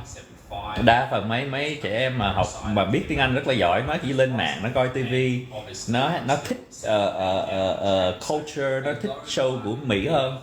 Mấy em đó thì anh hỏi em có coi đồ đài Việt Nam hay show Việt Nam, nó không bao giờ coi. Thành ra anh mới hiểu là mấy đứa này là nó đã chấp nhận, nó sống theo cái cách nó nghĩ là ngôn ngữ Mỹ rồi. Thành ra giống như bên Mỹ có nhiều người Mỹ họ học tiếng Nhật á, tại vì họ thích coi anime á, như vậy á. Thành ra mình phải tạo ra cái lý do để mình cần hay mình thích cái sự học đó. Nó cũng hơi giống như mình đi tập gym á mấy bạn. Nếu mà mình đi tập gym mà mình thấy nó cực khó mà chán á, thì mình sẽ khó đi. Mà nếu mà mình rất là thích đi để tập á, thì mình sẽ đi, mà cái kết quả nó tới rất là nhanh. Như vậy thôi. Thành ra anh nghĩ cái sự gì mà quan trọng nhất á, là mình phải tự lừa gạt cái đầu của mình để cho nó thích, hiểu không? Mình phải dạy cái đầu của mình cho nó ghiền, nó thích cái sự tốt cho nó. Chứ nếu mà nói Đạt là mình phải ra đời chịu đựng là cực khó để học, rồi mấy cái đó là không nổi đâu. Tại mấy người mà học giỏi á, là họ rất là thích, thành ra mình phải cố gắng tìm cái sự thích, tự yêu và cái gì đặc biệt trong cái đó để cho nó motivate mình. So at least earnings are doing what they're usually doing, and that means that we haven't generally topped off. There's weakness here though, guys. Be careful out there. Remember, patience, react, don't predict. What an exciting market though. Wow, I'm going to be very keen to continue to watch this one. Giống như hiện tại bây giờ Đạt đang muốn luyện, tại từ hồi bắt đầu làm tới bây giờ mình cũng thấy chán về stock á, mua bán thì mình cũng làm chút tiền được, mà Đạt thấy không có ý nghĩa gì trong nó hết, tại vì mình mua mình bán mình lời, nó cũng không có thấy mình làm cái gì hay cho xã hội á, mà trước sau mình cũng phải biết buôn bán stock. Nanny, are you cute? Right.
There we go.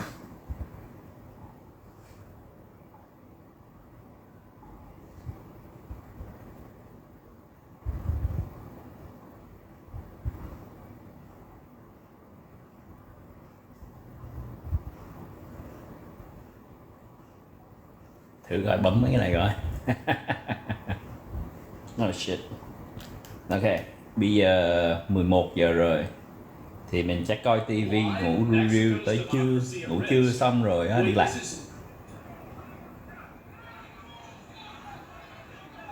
What the fuck? This is live! Oh my god, there's even more of it. Okay, let me mute this right here and let's look at it. Xin chào, ok, chào em. Em muốn lên tập tiếng Anh thì send cái request đi. Holy shit! Look at this.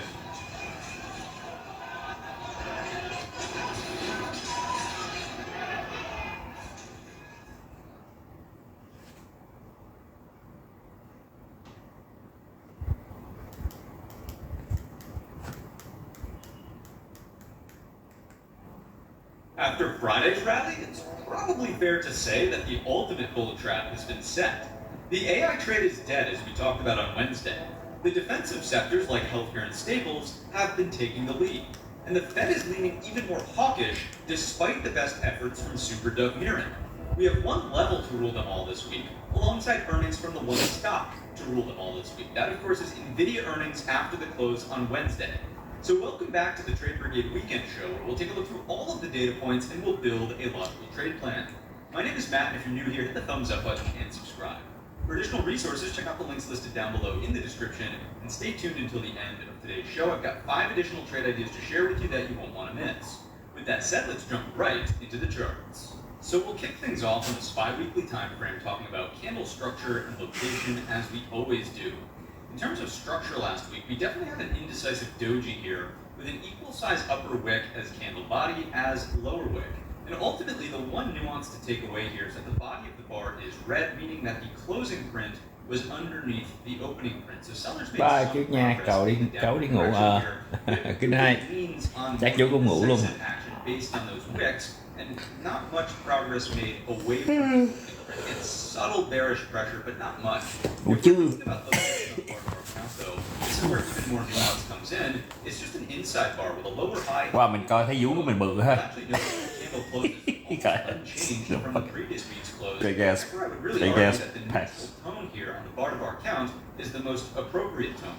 Now, if we take that bar to bar and we just zoom out a little bit and say, okay, what's the overall tone on the weekly trend? It's still up. We used this trend channel last week as an illustration, and we'll do it again. If you strike a trend channel that looks something like this, here, we're really using anchor point from the gap up and pullback. That's your first touch point. These lower wicks still haven't really come all the way into the bottom end of the trend channel, but regardless, all the market has done on the weekly time scale, we'll talk about the nuance of the hourly downtrend and the daily downtrend in just a moment, but from the weekly perspective, all that's happened here is we've pulled back from the top end of the trend channel to the bottom end of the trend channel. That's it. There's no reversal of the weekly trend. As we know, the big quadruple bottom low, there's 4 equal lows right on this level at 654. It hasn't even been tested. I would be much more bearish about a weekly trend reversal being possible if the weekly chart started to close underneath that level, 654, the quadruple bottom low, and the weekly 20 SMA. We just haven't seen this. It's very, very neutral on the weekly time scale.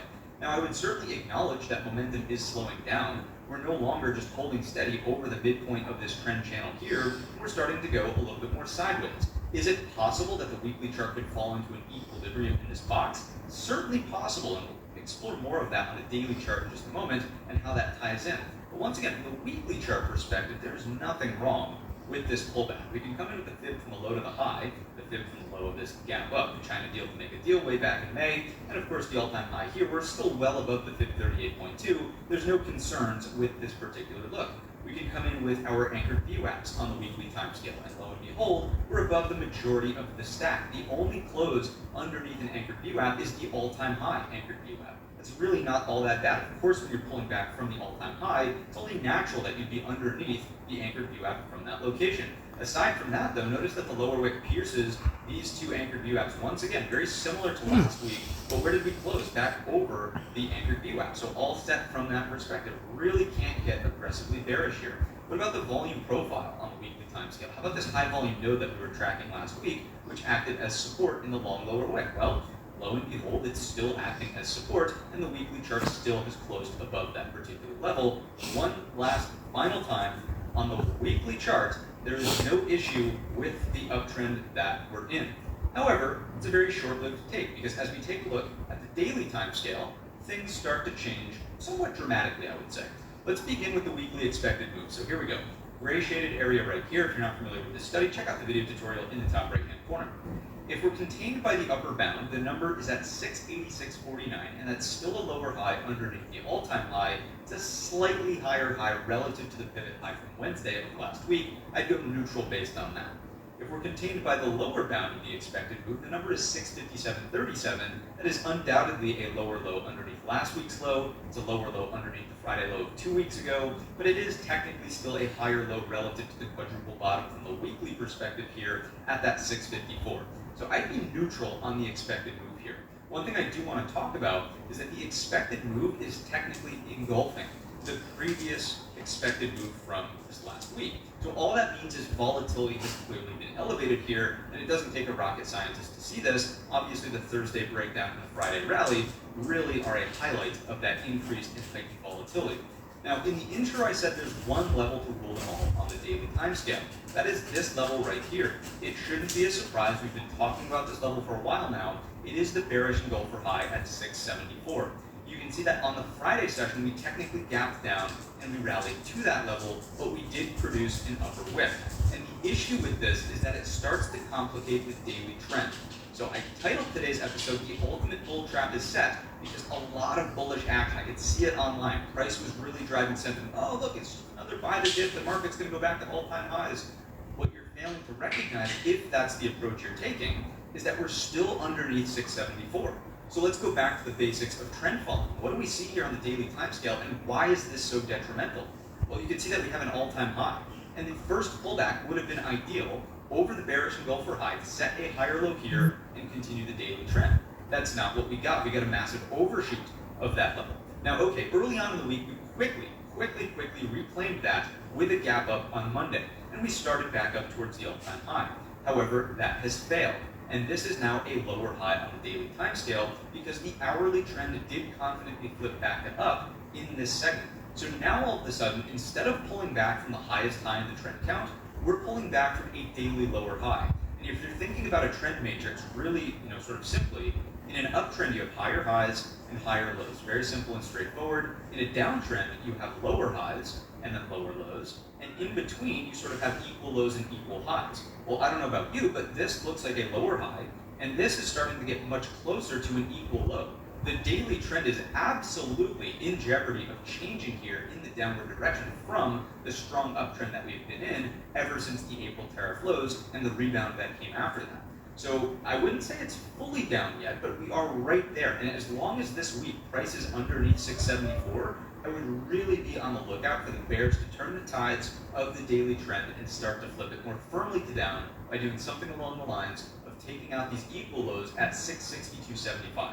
If we get a lower high to stick here, early on in the week, markets cannot get up and over 674. Any equal lows here start, of course, the pattern left, head, right shoulder. You could even argue this is somewhat of a right shoulder. This is a deformed right shoulder, who knows, whatever you want to call it. That lower high underneath 674, 675 is a bit of a dollar range there, is a bearish lower high. Equal lows set up the possibility for a more concrete trend reversal. Then what's the target, right? Just has to be here, that weekly quadruple bottom low at 654. Now, let's take this one notch further. We've talked about firm and soft higher lows on the daily timescale, with the hourly trend being the deciding factor, right? Did the hourly trend change to down? Did the hourly trend change back to up? What we have here, if the daily trend flips to down, is now a much better opportunity for a weekly higher low to emerge. So it's not like it's the end of the world if the daily trend flips to down, and you're using this analysis for a really high time frame perspective like the weekly. The daily downtrend will be in service to potentially finding a weekly higher low, and we could easily break this. I would have some more concerns about the pullback deepening on the weekly timescale. However, there's still room for that weekly higher low in the trend count. We know Knuckles, you want to come cuddle? that's the daily perspective here, and everything revolves around what Hey, Knuckles. early on in the week at 674. If you only had one level on You want cuds? it should be 674. Let's get a little bit more. You want cuddle, buddy? Let's take a look at the hourly timescale here and see what else is going on. So first thing I'd like to point out is that the gap down on Friday was bought up aggressively. He overshot the daily Come here, babe. yesterday, which is the Come on. moving average once again, Come up. and he did catch a bid. He also did not see, Come on. Come on. to be clear there, Bubba, a come on. picture perfect reversal.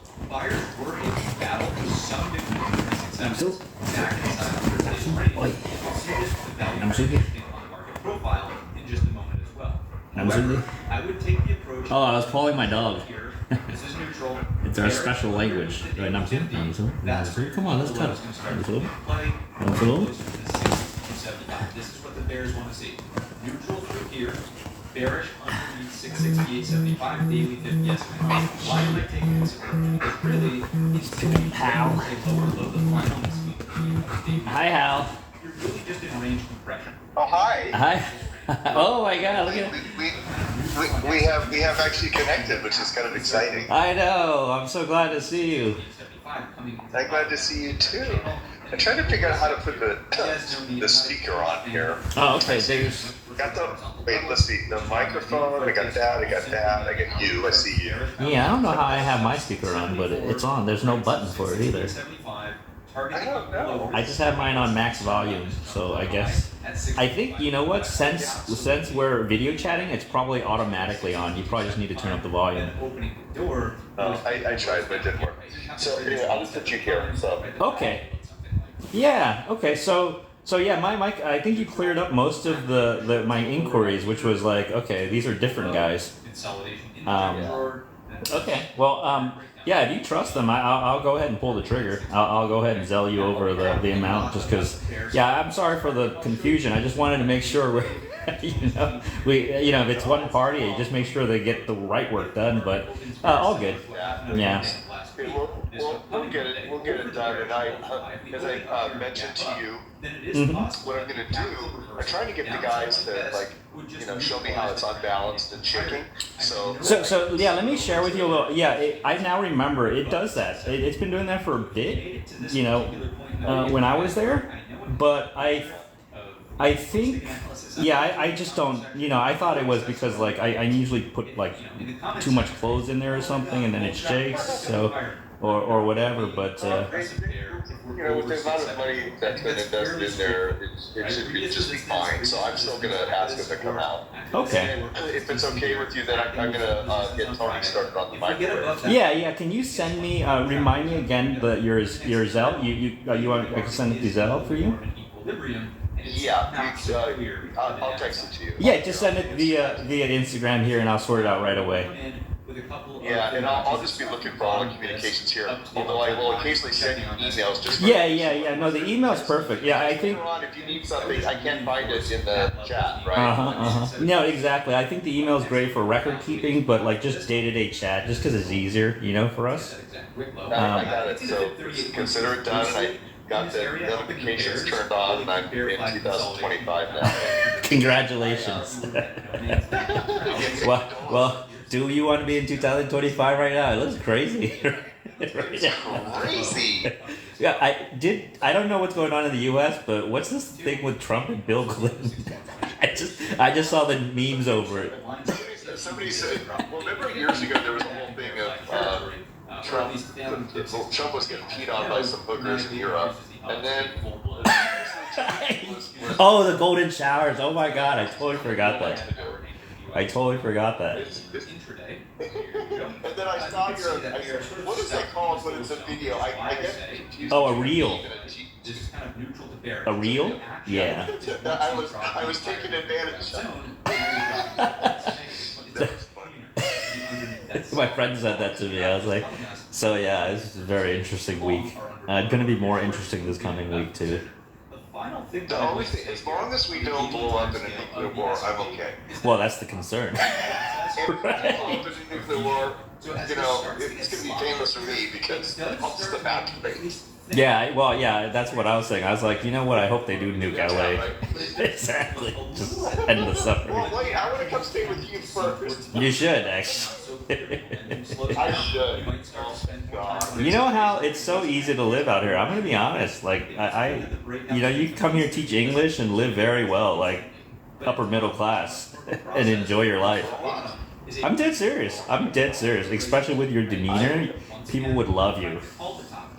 You would be so enriched because you'd be helping people and they're excited to learn, and you get to pass on knowledge. And the thing about Vietnam too is they're very grateful. They very much value teachers, especially foreign teachers, because there's not many here. There's actually a shortage. You haven't even come close. Really? Yeah, something to think about. I don't know. You've been in downtown a long time. I know, but oh man, it's time to get out of this.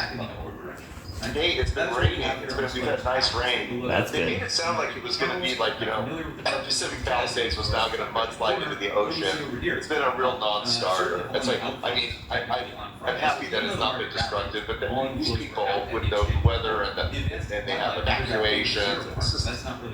They overreact to everything. Well, I'm suddenly down the rabbit hole that our government controls the weather and does all that. So I mean. I like that. I get it. Then it was in the upward direction on Friday. So how did you hurt your hand?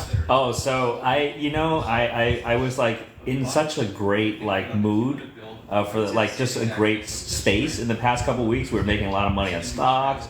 I was training very well, so I was like, you know what, Dad? Why don't you try to get to 90 kilogram, which is about 200 pounds? I'm 185 right now, so I wanted to put on maybe another 5 to 10 pounds for Christmas, right? And so I started training. I was like, wow, I'm getting stronger. Wow, I haven't lifted some of these weights, in years, and it didn't even feel heavy, right? So one day I just went ham on lat pull downs, and then the next day my hand started to ache, and I thought that wasn't, that's nothing out of the norm, right? But then I thought it was like not arthritis, but like what is that thing? Carpal tunnel in my hands. Oh god. Right. Yeah. So I didn't think much of it because what it actually was a strain on the ligaments on the back of my hands because I was just gripping too hard. Right. Just because I was lifting too much weight, to be honest. And so I think the ligament just kind of blew out like on this finger, and so I can't even bend it. But the great news is the vet, the vet that I walk that Knuckles visits every day. They're like, oh, we'll bandage it up for you. So I just keep going back every few days, and they bandage it up for me. So you don't have to have surgery? No, it's you know how like when you play like baseball or something and it just smashes your finger, right? So maybe your ligament just kind of blows out. It's an old injury. I've had the same finger that had that issue a while ago, like 10 years ago when I played volleyball. And I went up to block and the ball just like smashes right into the finger, and so it just bent sideways. It's kind of like that situation. And so there's literally nothing you can do. Now you gotta take it easy, and you're gonna lose a little muscle mass. I know. Oh, it's been 2 weeks. It's been terrible. Is it? Well, the thing is, I mean, I know that you work very hard at your aesthetic, and you're just beautiful. But remember that we don't judge you. I know. I'm not old anymore. I'm not young anymore. So I have a new rule. I'm not allowed to go past 80% anymore. I'm not allowed to lift more than 80% of my maxes. Just if I want to go heavier, or if I want to go more, I don't go heavier. I just do a little bit more reps, but even lighter weight. Nvidia earnings, if they can are enough to lift the market in the upward direction. Nobody wants to accept their. Arnold Schwarzenegger interviewed recently, and what is he? He's pushing 80. If he's already there. Yeah, yep. And he has the best body in the world for like I don't know, seems like a couple of decades or something. Mm-hmm. And so he says, yeah, getting older sucks. He says, I'm in better shape than almost everybody my age, but it's still bad. Mm-hmm. He has the memory of what it was. Oh, that's why it's bad. It's worse actually because to never have known and not have is one thing, but to have and then have lost or to know, yeah, it's different. But I think that's part of the wisdom and the grace of aging well. Whereas if you're still that guy trying to chase these old games, you either die early because your heart blows up, or you end up in some sort of depression because you can't accept your current identity or image. I'm just glad to see you. I'm glad to talk to you. That's actually the main thing. Oh, I know.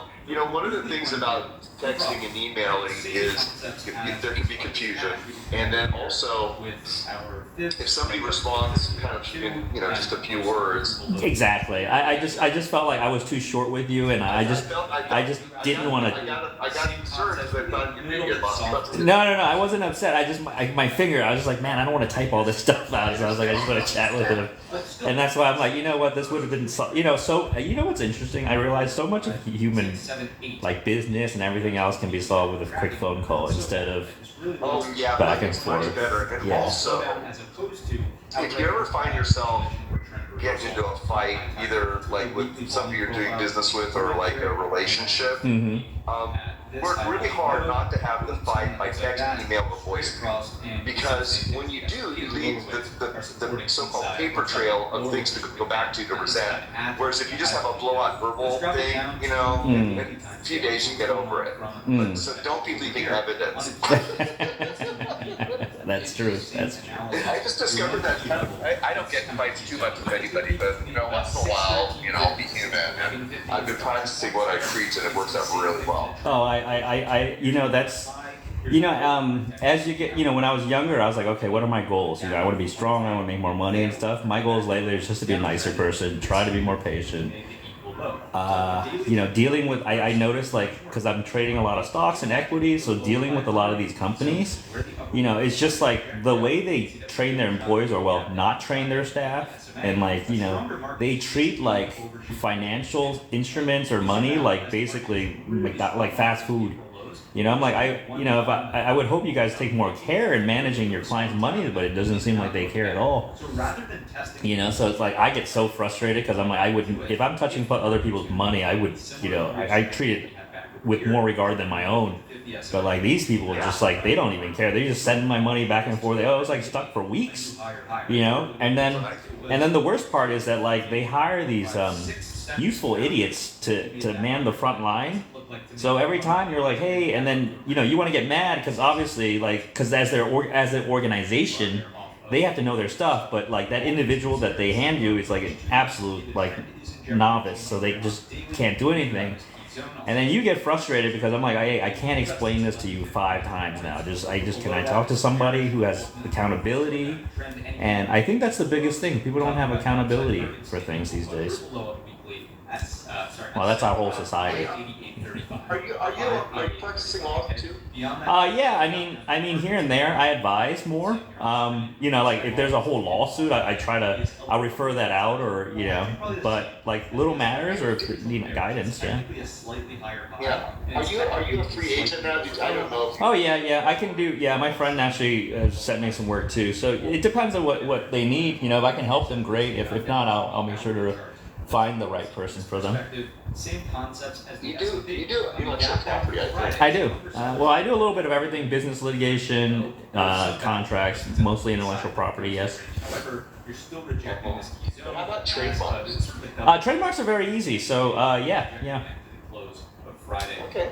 But I mean, for that, I'd rather just guide people because trademarks are so easy and so cheap. You know, like it really depends. Like if they're a big company and they have a budget, okay. But you know, they're like kind of like doing their own thing. I would recommend Rocket Lawyer or even LegalZoom. Yeah, because those filings, they're just really administrative. You don't need a lawyer for that if you're willing to do it yourself. It's more ministerial. Yeah, It's more ministerial. exactly. Like with trademarks, you just have to kind of, prove that you used it first, etc. And it's just a filing thing. And so those services are much cheaper and more efficient. You know, I think trademark with LegalZoom is like $500 the last time I did it. And so, you're not going to get a lawyer for cheaper, better than $500. That's like the whole process. There's lawyers, I don't know what you billed at when you were at your firm, but it's just like $1,200, $1,300. Yeah, nowadays that's a partner rate. Yeah, that sounds right. It's a lot. I know, but yeah, I don't know. Nothing makes sense anymore, and I really feel bad because like it's not like it's not like poor people don't need legal services too, right? That's right, and that's what's so bad about it. Yeah, and then they also cut. People need more legal services than anybody. They do, and that's why it's interesting too, because the ChatGPT, they discontinued kind of like a lot of the professional services too. So that's kind of interesting. So yeah, I would not rely on that too, like ChatGPT for any of those anymore, because it's they had an opportunity to kind of try to make it better, but I think because of liabilities, they just said it's not worth it. So they kicked it all out. I heard from a lawyer what was happening is, somebody would go on ChatGPT and then send, their lawyer 50 pages of what ChatGPT said. They said, this is going to cost you more money than me just doing the thing that I know and that I trust. Right. Because I have to read the whole thing, Yeah, right? yeah. Yeah, well, a lot of people don't understand that, yes, AI can be very helpful, and with a trained professional, like a lawyer plus an engineer like myself, we can get the good value out of it because we understand the stages and how it manages data and things. But like, if it's just a normal person treating it like a conversational lawyer, that you're not going to get anything good out of that, because what it ends up doing is it's just placating to your will, your desires. So a lot of people Use a lawyer can use it as a tool, but you'll catch the nuances, Yeah, I treat it like an associate, which is like I'm highly doubtful of its competence. So I just double check everything, and I'm like, where did you get the basis for this? What's your basis for making this statement? And then shows the evidence. So that's the one thing most people don't do, because when they do that, they would have seen that the AI made up the evidence oftentimes, or isn't based on anything. Oh my gosh. Right? And then the problem. So I'll tell you this. Yeah, go ahead. No, go ahead. I didn't let you go ahead. Yeah, well, it's just a story about value of money because so many people, they just trade their time for like an hourly amount. Most of the society, Mm-hmm. and so often the value is not based on time, but on relationships and experience. So a friend of mine, Tim McCosker, who's now a council member here in LA, was a lawyer, and he had a client that was doing a deal, and he needed a document lickety split. So, a couple hours later, Tim gets it over to him and then sends him a bill for $5,000. The guy is just livid. He's like, "How can you charge me $5,000? You spent 2 hours on this document." And Tim said, "Mr. Smith, I actually spent 30 years on that document. That's what you're paying for." That's right. Right. That's right. Yeah, the templates. Yeah. Well, those templates are important. Yes, they come from years and many hard lessons. Yeah, right. All the mistakes. Exactly The right. first leases, I saw a lease once. It was an office lease. It was 1 page long. And it was like, you're renting this is the rent, okay, sign here. And then over the years, leases have become 100 pages long because because of all the things that came up. Yeah. Especially COVID, right? After that, every lease changed, right? Force majeure clauses, all that stuff. Yeah, I'm so gonna send you a little. I'm gonna send you a little video. I'm gonna start producing videos again about downtown. Good. And, yeah. Have you ever seen any of my videos? yeah, of course, I love them. Yeah. The issue is with those things is that you have to be consistent, Hal. If you're gonna do it, you have to be consistent because then it becomes a regular thing, and then you'll start, your efforts will be compounded. I know this because again, I'm not consistent. As soon as I start doing something consistently, it's good, and then I busted my finger, I fall off, I make excuses, and then you got to restart everything. So it's just like fitness. It's just like your fitness and health, right? You just got to make those commitments and just add it to your list of chores to do every day and week. Good. So I'm going to send you. So thank you for that. So a young man I met. He was my waiter at Bottega Louis, which I is missed that near place. to my heart since I recruited him. Right? Is it still around? Bottega Louis? Over the years, and he does videography. So the guy that did all my videos that you've seen is not available, and so I went out. His name is JC Aseo, and we went out Sunday just to play, just like shoot stuff. And the most frequently asked question is, "Hey, Hal, how's downtown?" Right? Yeah. So I'm going to send you a video that's just from the heart. It's not polished, and I actually like it. I'm a pretty good, expert at speaking extemporaneously is the word I'm looking for. And give me a Of number course. on it in terms of Sure. the message that I would love to see because I haven't been there long, right? I would love to see like a video of like, hey, this is downtown before COVID or before this. Here's it now, right? Right, kind of where all the spaces are, where Barco McCotton used to be, right? Like that Pershing Square kind of area too, right? Some big news was like when the Walgreens and the CVS all shut down. That's a huge hit, right? That was awful. Do you know that the Walgreens that we had just in Broadway? Yep. Even before the George Floyd riots, they had slated to close it because they were suffering $500,000 a year in shoplifting. Yeah, I was surprised that I don't know how the CVS managed it across the street better than they did, but somehow they did. But yeah, you're right. I think that CVS closed down too, no? The one right across the street from it? There's a CVS. Well, across it was Rite Aid. Oh, Rite Aid. That's right. And then the CVS is down the street. But the CVS at 7 and Hope closed. Which is like. Oh wow. Joey detail. Yeah. Oh man. Really broke down into Thursday, Friday. Well, what do you expect when you legalize shoplifting? It's gotten better. They've changed the law now, but it's still bullshit. Oh really? So what is it? We'll slap you on the wrist and then let you. before, people would literally go into the store and steal $900 every day. Yep. Because even if they were caught, That's right. they would just confiscate the stuff, and it's like time served. There was Right. no consequence, right? Right. But now, when you do that, it can accrue to become a felony. Oh, okay. So, See, that's like stuff that people would actually want to know, you know?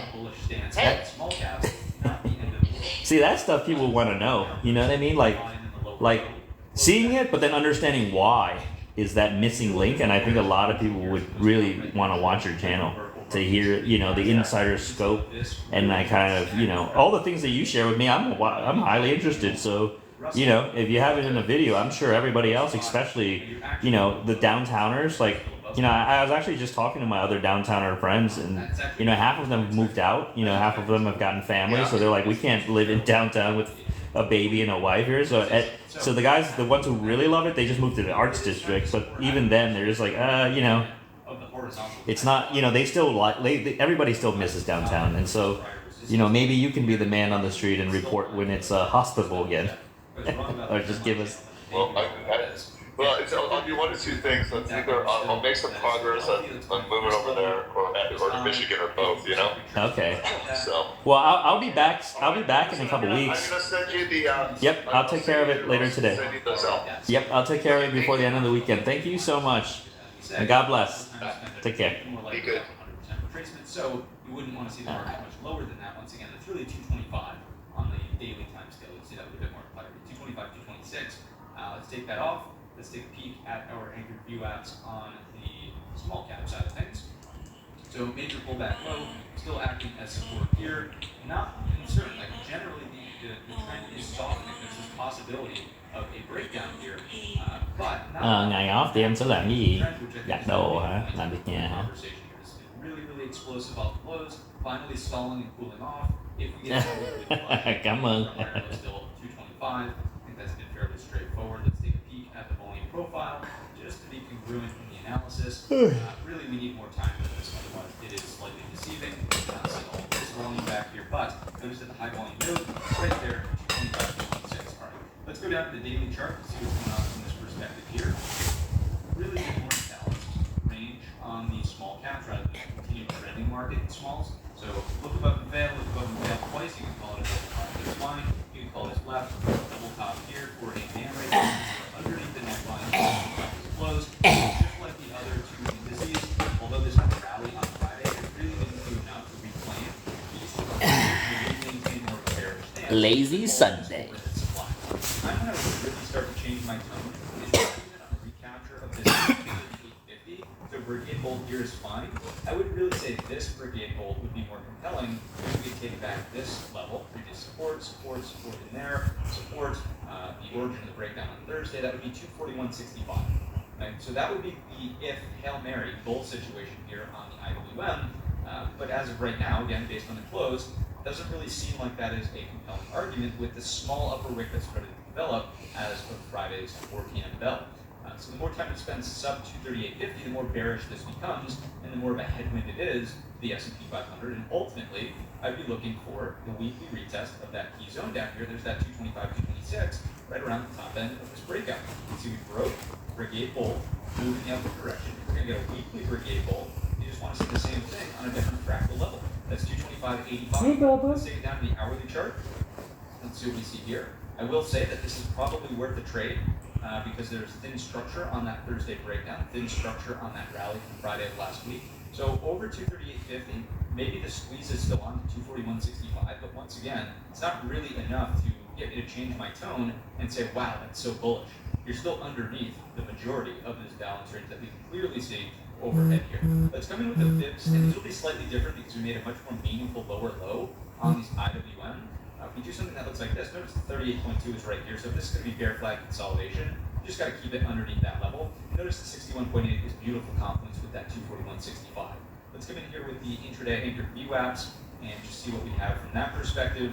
They're all barreling down in this zone, so the more time, if we just go sideways here and start to drift lower, any rally attempts, it'll just reinforce that lower high resistance. The more time that goes by, and these start to curl and meet up with that 238.50. Just reinforcement of the same exact level that we've already talked about. If you drop the Thursday low, if you drop last Friday's low, which is kind of a little bit lower than the anchor gap, a little bit lower than this 237.15, you start to break back, you're probably talking about an equal low, if not deeper, to that 231.50, and then beyond the weekly level of 225.85.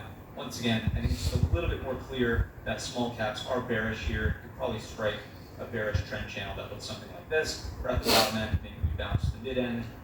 As time goes by, that will be here, confluence, roll over, and you're just in that downward channel. It would really take the Fed softening their stance to more of a dovish tone. If these smalls, in my opinion, are going to catch a bid, you know that a majority of this action in here was once it became a little bit more clear that the market was aiming for more optimism around rate cuts at the end of 2025. That so far has been unwound. Let's take a look at let's jump in here with the Russell internals. What do we see? So pretty substantial volume outflows on Thursday. Friday's flat out. Friday is under the zero mark. Substantial on the close from the advanced decline line. The cumulative build. I would still argue that the bears have more of an edge here, especially noting that the trend more firmly is down, just like straight up down across the board on items. Straight up down, it's kind of an oxymoron. I guess that's what the kids would say, straight up, right? Anyways, so let's jump on over to our RTY. Let's see what's going on with the futures over here. Same story, no need to be. What is IWM in terms of stock trading? Is that like a ETF or some sort of industry basket? You stayed underneath and in primarily the lower distribution, the lowest distribution from that Thursday session. Therefore, hard pressed to say anything really compelling once again. Small I think caps. all of the evidence and data points here really speak to a little bit more downside pressure in the Russell with acceptance on these lower terms rather than a stronger rebound. This just looks like emotional short squeeze, P-shaped profile, the whole 9 yards that we've already discussed. Let's jump back over to the platform here. Let's take a look through our sectors and see what's going on from that perspective. Weekly performance, S&P sectors, once again, this is a little bit more rotational for the market. So, things to keep in mind. Talked about Chắc mình sẽ ngủ nhất, xong rồi đi tập gym. Anh sẽ đi đẩy ngực hay tập chân á. Chứ mình nằm nguyên ngày nó cũng không tốt. Mình cho nó tiêu, xong rồi mình tập. If we're thinking about the S&P in particular, it should be more resilient than the NASDAQ. And we talked about this on Wednesday, and we talked about it again. If you're looking for stronger shorts, probably go to the NASDAQ. If you're looking for rebound longs, probably go to the S&P. Why? Because you're going to have things like healthcare up 4.14% last week, helping keep the S&P afloat and more resilient. You're going to have things like energy, consumer staples, right? These sectors, although they're not extremely heavyweight, and they certainly lean more defensive as opposed to risk on, they are going to prevent an outright collapse in the S&P. When the market's going to crash and burn, when the market's going to have 20% drawdown, there's going to be what we call hashtag no hiding. You can go to our Twitter and find that. It's when everything is red. Thursday was a no hiding day. And those are the days where you say, okay, market can probably fall more substantially. On the weekly performance here, you're still seeing some degree of rotation, which will keep the S&P resilient. Let's take a look at these daily charts. Considering the XLV had this massive extension and it did have the inverted hammer low break on Friday, it's very interesting to see that sellers could not even cause a pullback to this previous level at a prior high off to our left at 150.25. So quite resilient here, and I would still watch healthcare as a theme that's strong into the upcoming week. Let's take a look at energy. Energy is trying to break out here, trying to continue out of this range. To me, it's a lightweight sector. It's not inherently defensive. It's a little bit more inflationary, but really, if we take a look at crude real quick, crude is not like substantially, screaming up and over these highs. Wow, like 65 a barrel, 66 a barrel. So perhaps crude can get a little bit of lift through the trend line here. That would keep energy moving in the upward direction. It does not look overly inflationary. The only thing we could say is NG, natural gas, I believe had one of the sharper moves it's had in a while. Yeah, there it is over the last couple of weeks. That's just pretty seasonal according to, headed into the winter months and needing to heat homes, right? So I don't really think that is all that surprising, or I don't think we should look into this as an overwhelming data point, basically. If you go to the XLP, sure, it outperformed on the week, but look at this chart. This is a train wreck.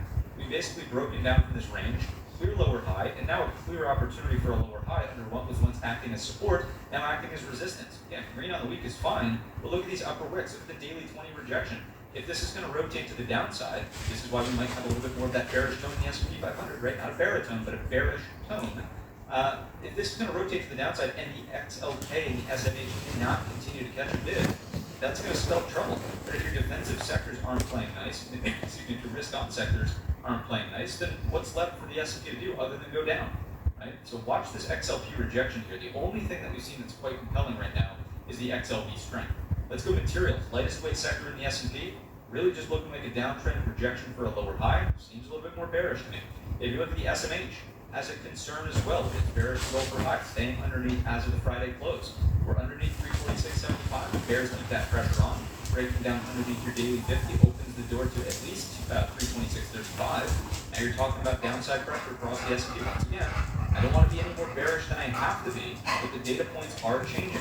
Let's take a peek over at the XLY. Đổi chỗ hả? Tesla's big break Rồi đi đi. has completely failed from the what was looking like a potential low. Go. Higher lows Up. trying to build out, maybe kind of break Đi đi. completely off the table.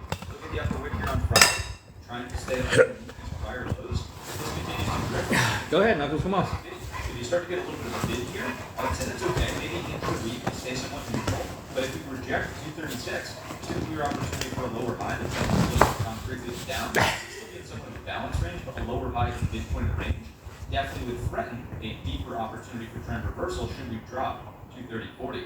Let's go XLK, very similar to the SMH, of course. You can go left, you can go in, you can go right shoulder, you can say your neckline's down here, you could wait to be aggressively bearish until we drop 279, but as of right now, your bearish and goal for high is still the problem. If you're below that at 291.50, the pressure is on. Let's take a look at the XLC. We know that this has been getting really beat up. Take a look at these lower highs, and look at the equal low slash lower low on Friday. Really nothing bullish to say about this chart. The tides are changing. Let's take a look at the XLU. What's going on with Utes? This is a defensive sector, as we know. It didn't really perform all that well. I'd give it the benefit of the doubt, trying to hold a weekly higher low over this level. Remember, daily trend needs to find a downtrend if the weekly chart is going to find a firm higher low, let's say weekly. And so if we hold this, then fine. Maybe a daily trend reversal will be a double bottom and a counter, things like that. Could be bullish, but what is this? It's a defensive sector. It's also a lightweight sector. It's not going to force the S&P higher. It might just blunt some of the impact of the downside. Let's take a look at the XLI. This thing has not moved in months. Nothing to say here. Midpoint of the range. Let it be. Let's take a look at financials. This was acting as a saving grace. Almost, I was going to say miraculous, but a detrimental failure, really, on Thursday and Friday from the big banks. I'm talking about Morgan Stanley. I'm talking about JP Morgan. I'm talking about really Goldman Sachs. Right? They report that massive headline, largest fee ever collected on an M&A deal, breaking out the new highs. Let's just go look at this right now because it's so ugly. Largest banking fee ever collected, great catalyst, good momentum, good volume, breaking out to a new record high. Takes a little crack at the all-time high and immediately comes in on that Thursday session, engulfing the low, breakout bar, just a really ugly chart here on GS. A little bit of a hammer action happening at the daily 20, daily 50. Maybe it rebounds, but you're back inside of this chop zone. I would have to let that be. So a very disappointing look for that XLF, which as we know is the second heaviest weight sector by market cap. If this starts spending more time in here, then unfortunately we just have to call a spade a spade. That's a lower high, these are equal lows. You drop this and you're really talking about the gap closing. Here being a massive headwind for the S&P 500, and the rotation theme really just hangs on the XLV at this point, which is no bueno. That chart is not enough to keep the S&P afloat. Let's go bonds really quickly because it's in the lineup. As the Fed remains more hawkish, this should continue to come down. If we get into this range, I would be curious as to what the IV looks like, and is it possible to sell puts under the 85 strike, I don't know, 6 months out or something like that, if we see enough implied volatility. As of right now, there's not enough implied volatility pumped into these things. I would not take a premature approach here. Wait until implied volatility is favorable and then try to look for that trade. XLRE, real estate, not really doing much inside of this balance range here towards the lower third. Maybe threatening downside, but we've seen this story before. If rates are going to stabilize around 4%, really don't see there to be much of a reason for real estate to move, unless there's going to be some sort of inventory issue that starts to arise. Let's take a peek over at the ratio grid. If you're not familiar with ratios and thinkorswim, check out the video tutorial in the top right-hand corner. The glue is continuing to be the glue. This is why we can't be outright mega bear, oh my god, risk off, duck and cover. It's because the XLK is still over an upward sloping 50 SMA here. This is still a problem. This is still a problem. This is a major problem. This looks kind of neutral. This is not quite full-blown risk off yet. This is also not full-blown risk off yet, although they are starting to flatten as opposed to remain in more concrete downtrends. Let's take a look through some of the specialized ratios, such as these. You can see concerns, but mixed bag, right? Still over and upward sloping 50, over and upward sloping 50. I will acknowledge, yes, the lower high here, yes, the lower high here. That is a threat. If we take a look at this one, this is neutral, so let's just go check. Let's go check. Neutral underneath the 50, but still a chance at a higher low here. This is neutral. This is actually probably just bearish underneath the prior low and the 50. This is clearly a big concern out of the RKK. And over here, I'd go neutral on small caps indications. Probably even maybe a failure, noting that you had such a substantial push to a higher high. The fact that this is unwound so aggressively and did not find any semblance of a higher low, probably neutral to bearish, right? So not full-blown risk-off duck and cover like we've said, but it's also starting to align with the shift in tone we're seeing from the actual price action in things like the S&P and the NASDAQ themselves. As we look at these specialized ratios, gold had a little bit of a move here. Not the end of the world. Gold really got crushed as the Fed became a little bit more hawkish. Let's take a peek at the TLT ratio. No breakout, but also no new low underneath this. Neutral to bullish on that still. If we look at Bitcoin, we've struck this trend line off the major low, low, low. We're just coming into it. I remain bullish on Bitcoin if we can hold over that. We did drop the psychological 100K mark. That's like the big bad Jesse Livermore number. But in terms of the trend, on the weekly perspective, you're still somewhat intact here with that threat, or I should say opportunity rather, for the higher low. It would have been ideal in Bitcoin to hold, right? The market structure here, previous resistance acting as support, just like we did back here, previous resistance acting as support. So interested in Bitcoin around this trend line. I'd be willing to probably dollar cost average a little bit into it there, not full blown like mega add and like, let's ride it for a swing trade, but just normal dollar cost averaging. If we were to get into here, maybe another dollar cost average, and then on only a major washout, let's just give some context by zooming out further. A major washout, right? Look at this reversal to make a substantial new low. If we were to drop this and really do something here, I'd probably start to, maybe not load the boat isn't the right term, but I would get much more interested in a possible washout long for Bitcoin. Obviously, this isn't something that's going to be in play immediately next week, but it's just conceptually the way I'll be thinking about this trend development. Let's jump on into our, where were we here? Let's get into the dollar and rates. Not much to really talk about here. Dollar somewhat sideways and stable. I am thinking that this is likely to move this week as we do get the labor report coming out on Thursday morning. We'll talk more about that in just a moment. Rates moving slightly higher on the back of the Fed speak. Not really much of a shocker there. Let's get into the, here it is, inverted ZT speaking of the Fed. Lower, right? Lower odds of this rate cut in December. That, of course, is the month 12. Let's take a guess. I have not looked as of Friday's close, but I would have to imagine, given some of the updated commentary, last we left off, we were at 65%. I would bet we're probably talking 50-50 at this point for a rate cut in December. So no more waiting. Let's just jump over to it. What do we have? There it is. You can see it loading in real time. Let's go probabilities. 55. Okay, now I was literally thinking it may be a coin toss, 50-50. Actually, hang on a second. Hang on just a second. Hang on a second here. That's 50-50 in the wrong direction. That's 50-50 for a pause, my friends. Wow. Okay, I was thinking that the 50% odds were going to be over here. I take that back. My goodness. The Fed commentary this week. This is actually huge. This is leaning towards Jerome Powell sticking it to the man based on his commentary last meeting. Once again, I will repeat. He said December's decision is not a foregone conclusion, and then he reiterated it by saying far from it. Jerome Powell did not fall off the turnip truck yesterday. He knows that every single person who watches the Fed, every single person who watches the market is going to scrutinize everything he says. So the fact that he intentionally said far from it, the market's finally waking up to the reality of that, and I've sort of been on the side of, you can go back and watch the videos, ever since he said that exact comment. I definitely thought it was a bit more of a 50-50 coin toss. The market disagreed with me, but now it seems as though the market is indeed starting to agree.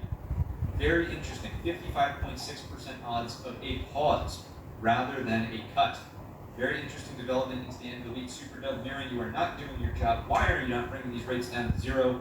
Let me just tell you, if the Fed does not cut rates in December, boy, oh boy, pull up your Truth Social and get ready with the popcorn. It is going to be a show. Too late Powell is going to be smeared like there is no tomorrow. and we will see how all the cards fall. For now, interesting revelation. We're seeing it here. I'm seeing it here with you for the first time. If you didn't see this, then we're both seeing it. First time, odds shift into a pause from what was. Remember, market thought it was like 89% odds in the bag. Another cut in September, right before the FOMC last month. Crazy. Let's take a look at the not earnings calendar yet, but rather the economic calendar. You can see Empire State Manufacturing Index over here. Probably the earliest thing to pay attention to. Some more Fed speak, and then here is the whammy. We have on Thursday, November 20th, a catch-up with the hourly earnings, non-farm payroll, and the jobless unemployment rate. This is I believe it's the October data, released 48 days late, so that would be from, that would be the September data that was not released in October, right? Or am I getting this wrong here? I'm gonna have to take a look, and I will straighten that out. Let's go over here. This was September's release. This is the latest release. So this was September, released in August. Yeah, okay, so this is September data. The October data, as we know, right, is potentially never to come out. That was the issue, right? They said the statistical machine is permanently damaged, right? So we may not get the October reads, but it looks like the September reads will be coming out on Thursday, November 20th there. All right. Interesting stuff. Other things to pay attention to: flash manufacturing and services PMI on Friday is always a market mover on the flash, never be final. So pay attention to that. Revision, probably not as much of a concern on Friday at the 10 o'clock time frame. So those are your heads up on the major economic data points. FOMC meeting minutes may be interesting because there's that tension between Super Dub Mirren wanting a double cut and some others even voting for unchanged as of last meeting. So we could watch out for that. In terms of the earnings calendar, this is all we have to care about. Sorry, wrong calendar. Here it is. Here's the full look. In all seriousness, NVIDIA basically is the only stock that the market should care about here into this week's worth of earnings. I would say maybe honorable mention of Home Depot. Baidu has been interesting from a China play, AI perspective. Target might have some insights to the consumer, same thing with TJ, Lowe's. Bullish was a new IPO recently. Probably not worth really a watch, but you can check in with it. Walmart, very similar to Target, same thing. Webull has been getting a lot of flack from certain people online. I think it's just kind of funny, but we will watch to see how they report and where ultimately the earnings put it. Is it going to be the next hood? We shall see. It is kind of building out let's see, it's still in a decline, so I wouldn't call it building out a base yet, but if it builds out a nice base, it could set up to be a decent contender on some future breakout. We're just not there yet. That's what we've got on the calendar in terms of top watches. Once again, NVIDIA is your top dog. Those are after the close. Those meaning the earnings from NVIDIA are after the close on Wednesday. Get your fireworks, get your popcorn. This is the Super Bowl moment of the earnings season. Let's see if they have the power to sink the market or lift the market, because they are really, that's the core of the AI trade in and of itself. In terms of earnings insights, even if they do report good earnings, take a look at this second paragraph right here. I'm not going to read it to you out loud. You can pause the video player and read it if you'd like. But generally, companies that have even reported positive earnings surprises are not seeing follow-through like they have over the 5-year average, right? And you see this primarily with Palantir. You saw this with AMD. Even Robinhood reported good earnings and yet moved lower. A lot of these companies reporting solid numbers, offering decent guidance, and yet the market's punishing that. So is the AI trade dead? We joke about it a little bit, but in the short term, right? Yes, absolutely. The momentum is no longer in the upward direction. So pay attention to this NVIDIA and how it reports, and more importantly than how it reports and what the numbers are, how does the market respond? If it's a blockbuster beat and oh my god, it's the strongest we've ever seen from NVIDIA, and yet the market doesn't gap up, the market's just kind of like sideways or heck even lower, that's telling you a heck of a lot of information. So please, please, please pay very close attention Wednesday after the close and headed into that Thursday morning open. Let's get back over to the platform here. Let's finish up on a strong note with some more supporting evidence. Credit spreads continue to look sort of iffy. You can see the short end of the curve, we're still over that 50 estimate. This is another data point that probably leans slightly more bearish. So as we've been going through, I would say that we're neutral to bearish here. We're no longer really neutral to bullish. We're probably leaning a little bit more neutral to bearish. Let's jump on over to the HYG. This has remained in a bearish divergence as well. We don't oftentimes use the LQD in unison, but see how this also has already made a lower low over here. Now swap out the SPX, and we'll do the exercise both ways. Kind of have that a similar looking higher low, although the slope of the HYG is less. But if we go LQD up top now, you can actually see that lower low. So this bearish divergence is absolutely worth paying attention to. It's been an absolute game changer intraday to have this up on a 2 or a 5 minute chart back to back with the S&P. Watch this like a hawk. LQD HYG as of right now. HYG, please. As of right now, this absolutely does not give me a warm and pleasant feeling inside about, oh my goodness, let's go back to all-time highs. You can even take it one step further, just remembering that this was an equal high versus this was a higher high. So just inherently, by being higher still in the S&P, you're still divergent, right? So that is that in the junk bond side of the market. Let's go with total breadth.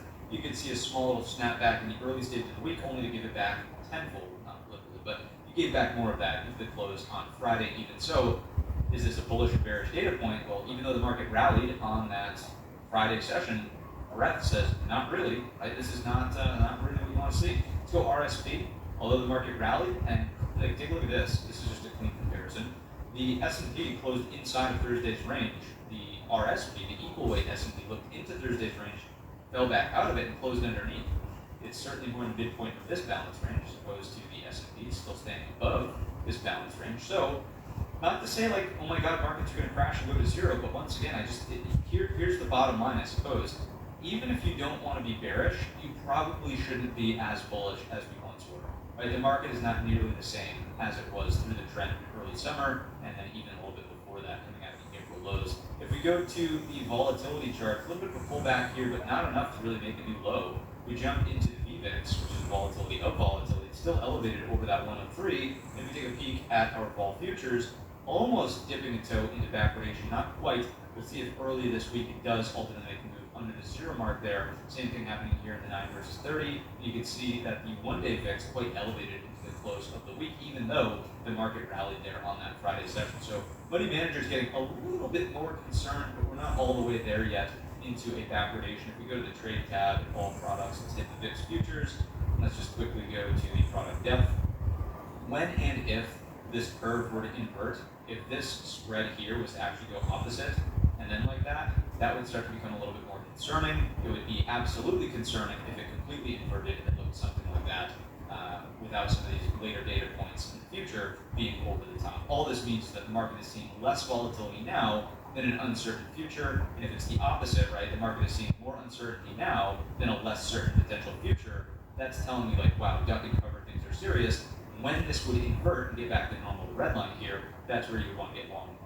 Okay, so just a quick overview on backwardation versus contango. Let's get back over to the charts here. Let's give this a little reset, and let's take a look through our core list of companies. And I've got 5 additional ideas to share with you. So here's NVIDIA. Earnings this week mean that this is probably a no touch, at least in terms of the options perspective. The implied volatility is going to really ratchet up the value of these contracts. Yeah, you can see $6 here on Friday's close, probably even elevating beyond that early on in the week. Typically, these options are going to trade anywhere between about maybe half this value, $3 early on in the week with a Friday expiration. So let's just be mindful of that. Your bang for your buck is not going to be there. I'm not going to be swing trading anything through earnings. IV crush plus a 50-50 coin toss is going to mean that you will get steamrolled unless you get a multiple of the market maker expected move, which is currently at 1236 for earnings. So at face value, pretty sharp reversal off of these highs. Believe it or not, NVIDIA is down like over 10% from the highs.